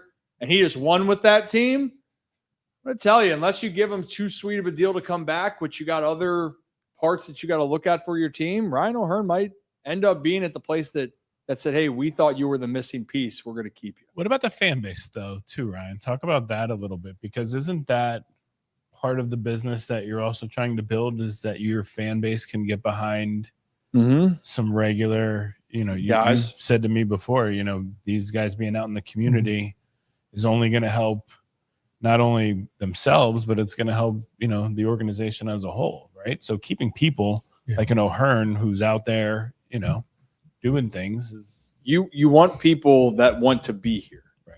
I think that's my biggest takeaway, right? Kev, is why when you look at players and teams that you end up loving, it's usually because they stayed here for a longer period of time, right? So like if you go, let's go to the team in Baltimore across the street, right across from Camden Yards, the Ravens, right? Why have people then loved, let's go through the years. Their best players in the team history, Ray Lewis and Ed Reed, they were here for a long time. Now, they were great, but they were here for a long time. The city loved their greatness and loved that they were Ravens for a long time. So if you're great, they're going to love you. If you're with the team, they're going to love you as well. But how about another guy where Joe Flacco helped the Ravens win a Super Bowl, was here for 8 years, 10 years, 8 years, right? 8 years for Joe? No, it was longer than that. Yeah, it was 10. 10. I was gonna say he hit 10 because it was 2008. I'm sorry. So it was a decade of time that Joe Flacco was here. Then you can go back and look to other guys that just they love being Ravens, for many different reasons. When you feel like a person loves being with your team, you want to root for them. Yeah. I think for baseball, there's less of that than there ever was. because contracts and situations. That's why everyone was so mad at Jackson Merrill in San Diego. He took a extension where the MLBPA saying, dude, you could have gotten a bigger deal. 9 years, like what, 135 or something like that. But you know what Jackson said? Because I don't care about trying to make more money right now. I want to be a San Diego Padre. Yeah. And they go, hell yeah. 9 years, 135. I love this guy. Vladimir Guerrero Jr. just signed a huge deal, obviously, to be out there, what, $500 million to stay. But he also said, I want to be here. I think for the Orioles, that is something that they have to think, because you gravitate more to a team. And when a team goes through bad times, you are willing to stay with those guys more if they're around. Nick Markakis ring a bell for a while? Mm-hmm. Yeah. You know how pissed off Nick Markakis was that the team didn't want him back after all those years? Yeah. But he was beloved. Was he a superstar by any means? No. The fan base loved him. Just saying, it's a good point. When the players gravitate towards the city that they play, fans do take notice of it. But it is a business, so you got to pick and choose who's going to be a part of that. But for me personally, I want a guy that wants to be here. And you can't. I wish I could say that honestly. Not people are here for work. Not everyone's here because they see themselves growing with this organization. Does that make sense? Yeah, I mean, I think it also, it kind of, and I know Tony hasn't really played well in Toronto, but it stung when he left for a lot of different people because of how much he did embrace the city. And you're right, Ryan, where it's like you want guys like that, and it's rare that you can get guys to genuinely have that mindset sometimes, because sometimes it is a business for them. Sometimes it was the only contract that they got. And while I think there are certain levels of embracing a city, you don't just want to throw that away and just say, yeah, we just view you as another guy, when this guy, puts his lifeblood into trying to embrace a city. So for a guy like O'Hearn, who genuinely has been like one of their lone bright spots in a pretty dark season, to not reward him or to just let him go for nothing, I think would be doing him wrong and a lot of the fan base wrong. So again, if they decide that their path is to try to get something back for him that can help the team, they can send him to a contender to help him try to win a World Series ring this year. If that place is not Baltimore, then that's one thing. Yeah. But there's also that other conversation of what is going to help your team now and in the future, because they're not just trying to tear this thing down to the bolts and get it rebuilt. Like, they have ideally enough talent, but it just hasn't gone their way this season. So the worst thing that they can do is just let everybody go for nothing. Well, and this is the part that I'm seeing here about, like, hey, Ryan O'Hearn genuinely embraces Baltimore. Everyone talks about him being the best bat. I see the Austin talking about Salvador Perez is loved in Kansas City. He's, turned out to be one of the best catchers of this time. But you stay in one place, you get remembered. So he's a royal legend for that. Markakis is a serious ball player. That's what I was referring to. Trey Mancini loved being here, but it got to the point where you could see a little bit that Trey's skills, as far as what they were hoping, maybe wasn't going to line up with where the team was. And unfortunately, like I said, I wish, Trey's career trajectory could have been way different given his health situation. Yeah. But they had to make a choice there, but they said, hey, we're going to let you have a chance to go win a World Series. And he did, which is amazing. But people, I know that probably sounds foolish to people, right? Like, it probably does when you say it out loud of, oh, well, hey, it's a business. You got to win. But also, isn't the business supposed to be that you want to root for your guys? Well, I also think it's about creating and building a culture. And, if you have guys that genuinely want to be there and embrace the city, love the team, love the organization, it'll be easier to win because guys will see that. Guys will want to come play. And again, we've had the conversations about Baltimore not being the biggest market and not being able to compete in that aspect with the New Yorks and the LAs of the world. And so when you're trying to do that and trying to bring in guys, particularly in free agency, and, you're trying to hopefully spend money here, it's like, well, what is going to set you apart? It is being a team that is fun to play on, having a good culture and having guys that want to be there. And it's not just, a job and you go home at the end of the day. And there's a give and take on that where, yes, it's a business for the organization and it is a job for the player. but you want to have a happy marriage of the two where you're able to create a culture that promotes not only winning, but promotes positivity. And, if a team is trying to go after bigger free agents or middling free agents, and there's another opportunity, like it's the same exact opportunity, but one has a better culture. If I'm that player, I want to go to a place where I feel like I'm going to succeed more and just have a better opportunity to actually have fun. Yeah, and so that I know that not everybody's going to love every team, right? And everyone's going to have their issue when it comes to it. But like again, let's go to the Ravens. Why do the Ravens probably get some guys that come over? Is because the reputation is, hey, they do a good job. You're going to have a chance to win. And then that attracts some high character guys in the process. You have a high character group there, and players vouch and be like, hey, I want this guy. So Kyle Van Noy comes in, you bring a high character guy to Baltimore, and you go, damn, we're adding another high character guy to a already very well established organization. You can say what you want about the Ravens not winning Super Bowls or whatever. They're in the race every single year. Most people like playing for Baltimore than they don't, especially the stars. Derrick Henry coming here. Yep. How do you think he gets attracted to Baltimore? You have talent. You have Lamar Jackson, right? You have players that you invested in, and also the organization. People are going, hey, you're going to fit in. You're going to love being there. And when you're trying to sell free agents, and if Baltimore is not the destination that you want to come and be, right? We love it because we've been here. We're from the region. If you're not from here, how do you sell somebody? Would you rather someone in the organization that's, say it's Mike Elias or front office, to say, hey, this is what we want to do and we expect this, which that does help when you get told that the ownership loves you and they want to bring you in. But you know what also helps that? Guys that are on the team going, hey, we need you. This is what we've established here. You're going to fit in, right? This is how we do it. This is how we do it. Some of the best teams that I've managed or been on have always been not needing somebody above them to tell them what to do. They were able to tell each other, this is what we do. And it doesn't fly here if you do it a different way. Plus, we got traffic like all those other places. So, I mean, if you really want to sit in some traffic, come on here. We got it. Yeah, man. come to the Parkway. Parkway. If you feel like New York, we got New York traffic here. We can feel right at home. we can easily accommodate your traffic. We'll let you know the times to get on the road. Yeah, we can have you get stuck in traffic for a few hours if you want. Yeah, you want to hit the Parkway with Ryan once a week. Yeah, you can get. Yeah, you can see on his face right there just the thought. how Ryan Parkway's loves, biggest fan. You should get a Parkway. post-game interview with me right after I get off the Parkway. How was that? It sucked. Hate everything about Don't think that would be the language used. Yeah, I would never say that. And whammy, just like that. And hey, if you're new to the channel, though, hit that like and subscribe button. Ryan Ripken Show. We do this live every Tuesday, Wednesday, Thursday, right here on YouTube and X. And every Wednesday, we are cooking it up with the Iron Rooster and Kyle here at Cafe Ripken as we set it up. And we got a new friend. I meant to bring this out. It's our own little rooster. Yeah. Does that have a name? Rip. No.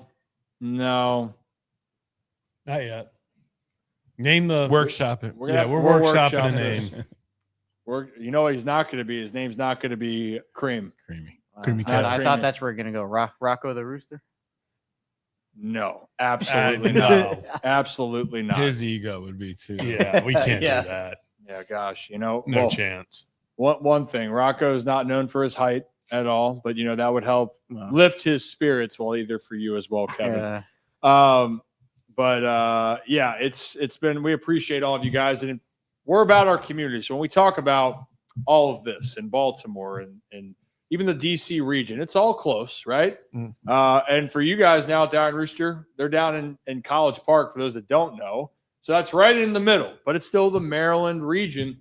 Care about the community, and it's all about the community. So for how we've grown is because of you all. So if you guys want to be a part of the channel, click that join button. Goes back into making this all better as we continue to do this up. We continue to cook in here.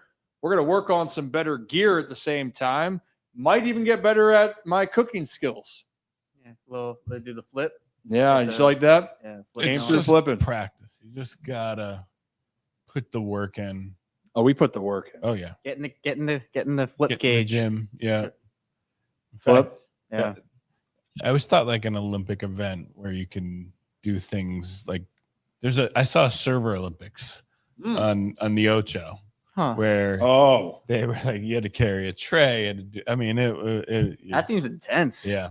Slippery stairs too. If anyone's been on the Ocho, if you ever seen the Ocho, the slippery stairs event should be an Olympic. Gosh. An Olympic. I event. love that. Is the funniest. I want to do that so badly. Yeah. If we could get that, it should be an Olympic event as far as I'm concerned. Oh my gosh, that'd be awesome. We have to do that. Kevin, write that down. Kevin, write that down. Write that down. Right. I mean, does this guy have a name though? It's called the Cuddle Toy though. Where did that come from? So my mom wants to come in here and start doing her segments when she's ready. Her nickname's the Llama, for those that don't know. Llama Mama. But Kelly has a bunch of these from my upbringing. And she's like, there's a lot of stories around this. I'm a little terrified. Yeah. But we do also have a lot. And actually, we see all the way in the back, that's the Kansas City Royals mascot, right? So we have a lot of mascots and we have a lot of things that we might even give away that are kind of just mementos here. We might give them away to our Holy Shirts and Pants group. If you really want a piece of the Ryan Ripken show, piece of the studio. Yeah. That's kind of terrifying though, because then you might have a piece of Ryan's childhood, for better or for worse. But we will name this guy at some point. Yeah. We will not name him Cream. We will not name him Creamy or Kevin or Zach Thank you. or Rocco. Maybe he's Cocky the Rooster. You know? But he's not a cocky guy. He's humble. TBD workshop. It's where you got to workshop it. Yeah. There's a couple of meetings to be had about this. Yeah. Take it to corporate. Yeah, we'll take it to corporate, take it to HR. I know we do eventually need to do this Papa Shot. And I haven't even checked the poll. Let's see what we got here. Mountain Climbers is the winner. Pretty.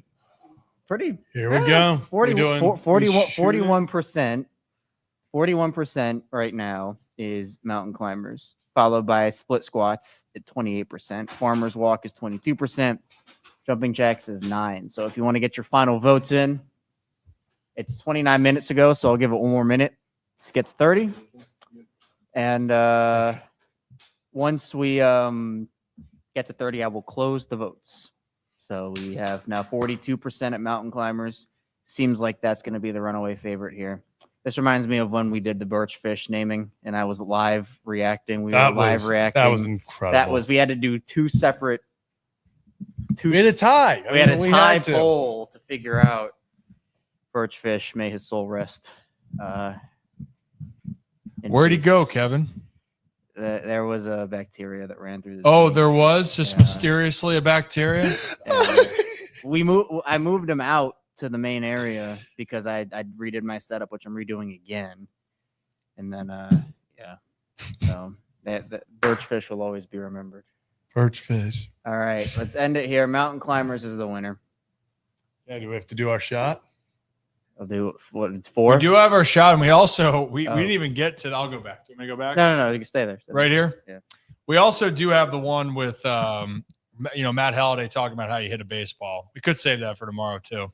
That, or we do the shot, and then while the person is doing it, we can talk Matt Halliday if we want to do that. We could. Let's see how this goes. Let's see how this goes. Let's do the shot first, and then we can. Wait, what are we just doing the same as last week, or what? We might as well. But we got to change the camera angle up top. Yeah, Zach's going to change it real quickly because as we go from the window to the. Do you want me to move? From the window to the Papa Shot.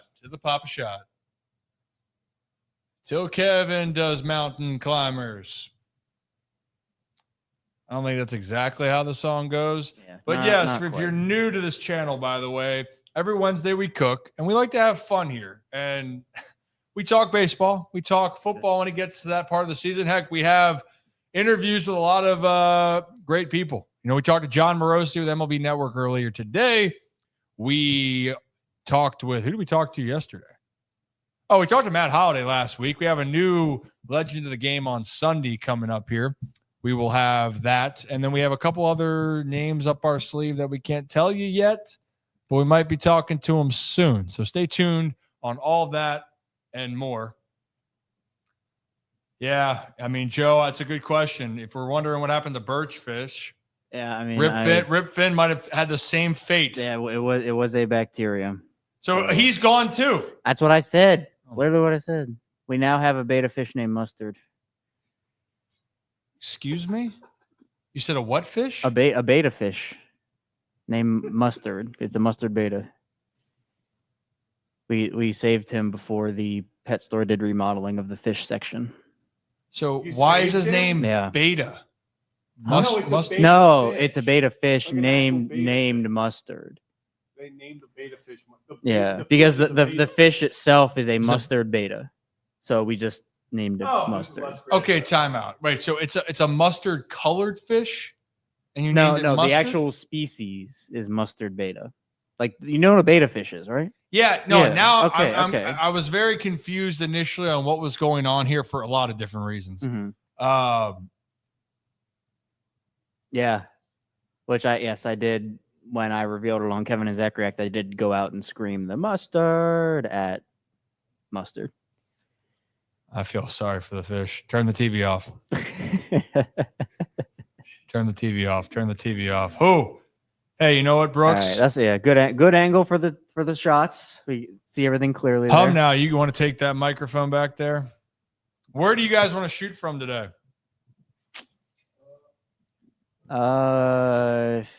To do like a side angle today, like right by the middle left hole on the pool table. Try to get it over. Zach lost last time. Do we let Zach choose? I won. I know. We're not doing. I won. I did. I won. All right, Kevin. Okay, then go choose there, Yeah, buddy. Yeah. Oh, excuse me. I'm just sensing some bullshit in this in the is studio right now. Kevin was really quick to be like, wait, I won last week. Kevin, where are we shooting from? So we're shooting from that angle there. Let me. You okay? The far one, the close one to everyone. So which one are we shooting at, Kevin? Kevin, which one are we shooting at? The left one, so the one closest to us. The one closest to us. Not that one, Kevin. The one that you did not make it in. You're the one who specified too. So I'm sorry. okay, so you're gonna get 3 shots. So grab your balls. Pick your favorite balls. Are you moving closer? There you go. Yep. All right. Stay right there. Okay, 1. Oh, Oh, 2, 3.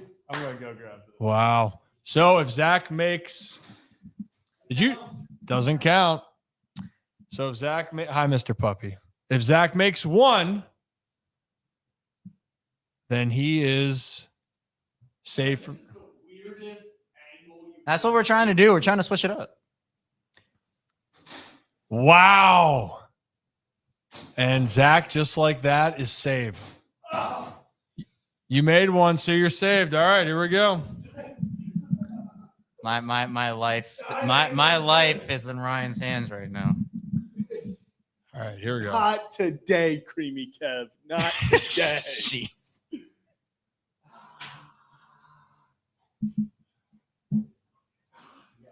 Bobby, Red, come here. You sit. Kevin, you can talk to people. Quiet. I'm quiet because I'm trying to manifest you missing these. I'm gonna squat a little bit so I can don't block the. Yeah, Zach is safe. Zach won this week. Oh! Oh! End it.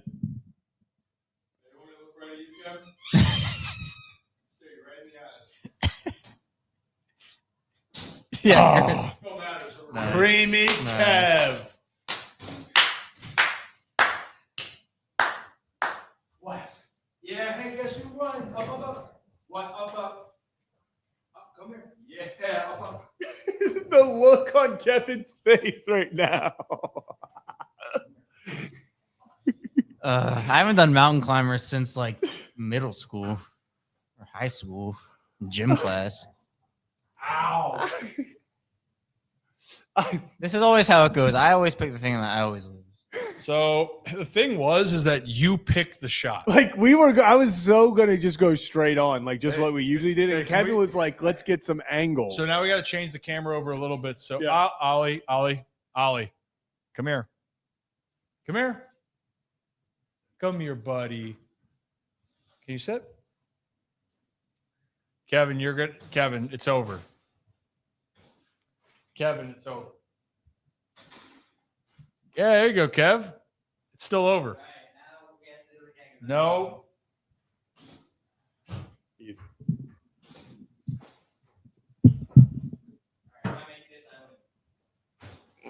All right. So you guys know the deal here. So, Kevin, we're gonna move things around here. Yeah, we'll go right in that spot between the couch. All right, here we go. Here's how it's gonna work here, Kevin. Okay. You are gonna go right there. Do you know how to do a mountain climber? You gotta back up a little bit, buddy. You gotta go back. Back up to Right there. Yeah, right there. Yep. So do we you have a need timer? gotta back up a little bit more? Do you want me to show you what to do, or are you good?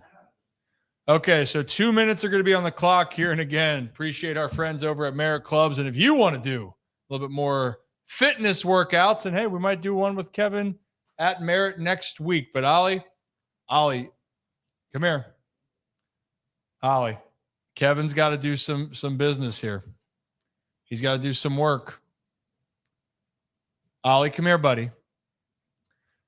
So we're going to get the timer going. 2 minutes. 2 minutes. Ollie, come here. For those that are listening on the Apple and podcast or the Spotify side on the video audio, and you're wondering what is happening, we should check out the video over on YouTube, and you'll see that. Maybe not. Ollie. I swear he doesn't do that for other people. It's just Kevin.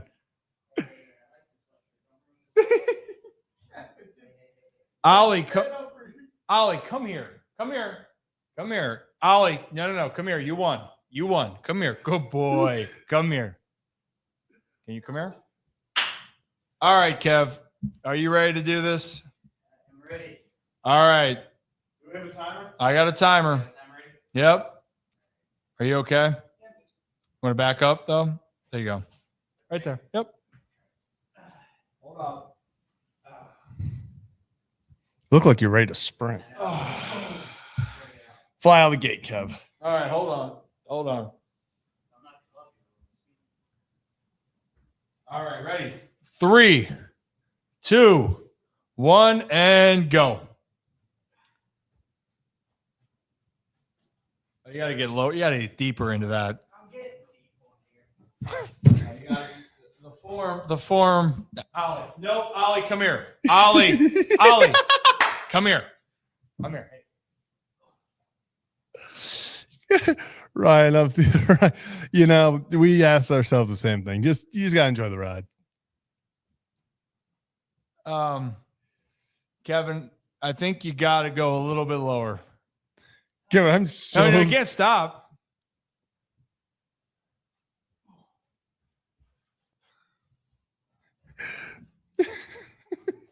Austin. I'm wondering the same thing. His knees are scaring me. What is going?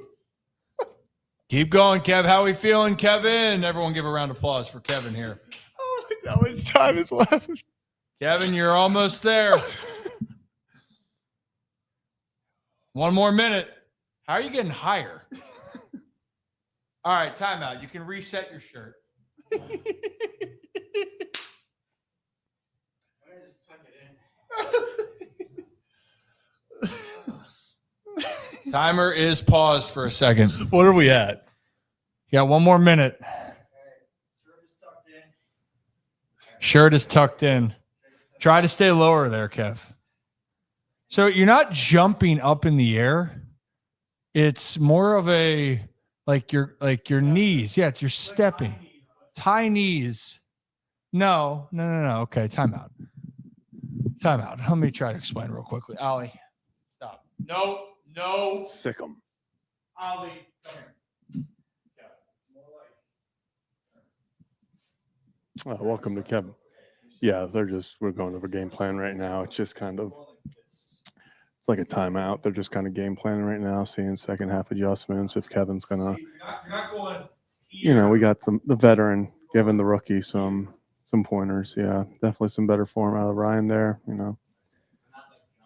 I think it's moments like these where you have to just simply ask yourself if the khakis are holding Kev back. But just another day in life. How's it going, Ollie? Truly is just absolutely remarkable, the difference in form for the two. Oh, Ollie does not discriminate. He will fight anybody. You have to love the heart from Ollie. It does not matter the size of the player. He will go after them. Doesn't matter if they're Ryan or Kev. He will find them and he will expose their weakness. Kev, I'm just having the time, Shirt tucked in for Kevin, no. I'd be lying to you if I said his knees going that way didn't disturb me. Kevin, it's like just straight up, right into your chest. I don't know where the knees are flying out. There you go. Yes. Yeah. That's it. Yeah. Come here. Nice. Ollie, come here. This is why you tuned in. I understand it now. Shirt tucked in, khakis ready to go. Have you ever seen a human more ready for stair climbers? Yeah, we're just gonna put a minute and a half back on. Okay. So again, knees to chest. I just want to be very clear to everybody Ready? watching at home. No 3, matter how disturbing 2, you think this is, 1. I can guarantee you it is a million times worse this close in person. I am just feet away from this, and it is. And you can go I faster can only imagine if you want. it's so much worse than. There you go. what Get it in looks rhythm. like. His knees are just Get in flying rhythm. out. I'm not Ollie, really you're sure. not letting him Ollie get in comes- rhythm. And the shoulder. You can tackle for it. Ollie. Are we ever going to get this contest? Hey.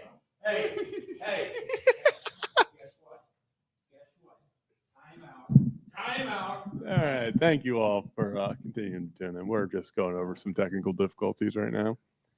Had a fan on the field. Kevin, you ready? Kevin, like 45 seconds left. Let's just roll it. 45 seconds, Kevin. Keep going.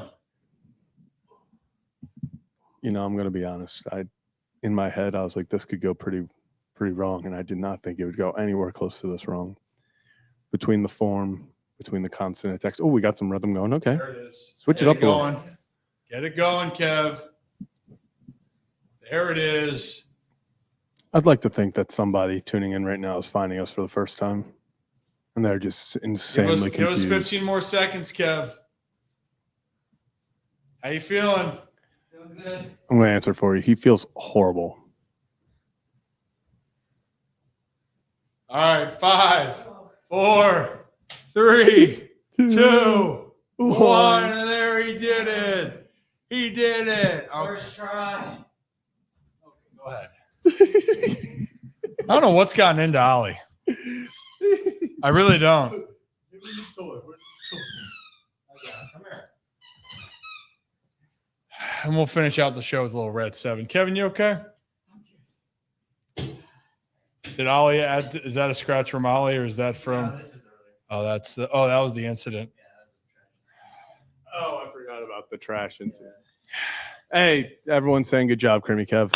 Creamy Kev. Man, yeah, it took a little while to actually learn how to do them Yeah. again. So post game interview here. Post game interview. Yeah. So I'll. Hey, Should I wait? Should I? I don't know. No, you can be. No, you're good right there. Yeah. You're good. Zach's just gonna move so I'll ask you the question. Yeah. So Kevin, talk to us about it. Got off to a really slow start. Some people were wondering what the hell you were even doing. Yeah. And a lot of people still aren't sure of what you did actually accomplish. But you got through it. Sometimes you just got to shake the rust off a little bit, and felt like as the time went on, I really got a handle on it. It was tough. We had couple moments of fan interference, which you really just have to power through, right? You gotta look at there. just business as usual. But once you kind of go through the moments and you get the experience, and had some good coaching during timeouts, which was really good for me. And once you get through it, it feels good. It feels like you've accomplished something, and it feels like I accomplished something here today. So, what about though facing adversity? You had some doubters, detractors out there that just wanted to see you fail, or some that just wanted to assert their dominance. And one of your rivals, he wanted to put you in his place, Ollie, but it didn't necessarily stop you. It actually literally did.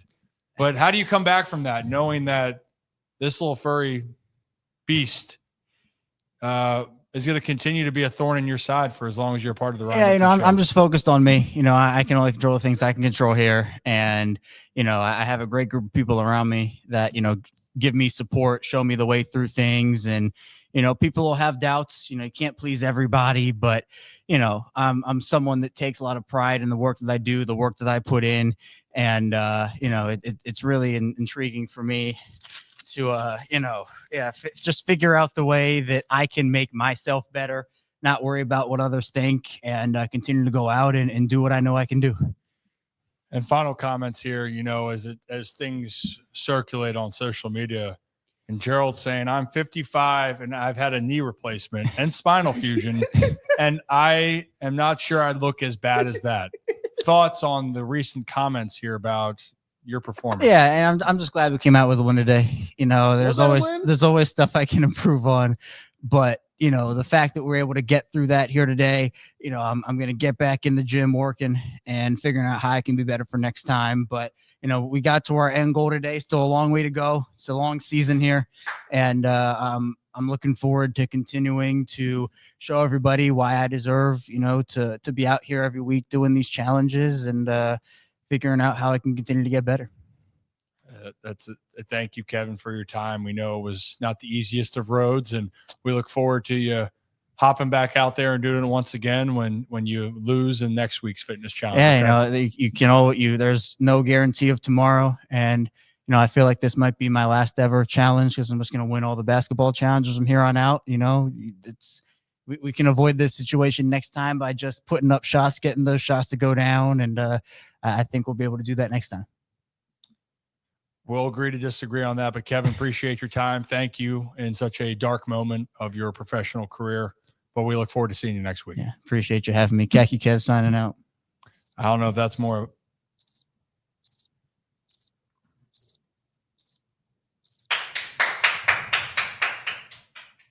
And the crowd goes crazy.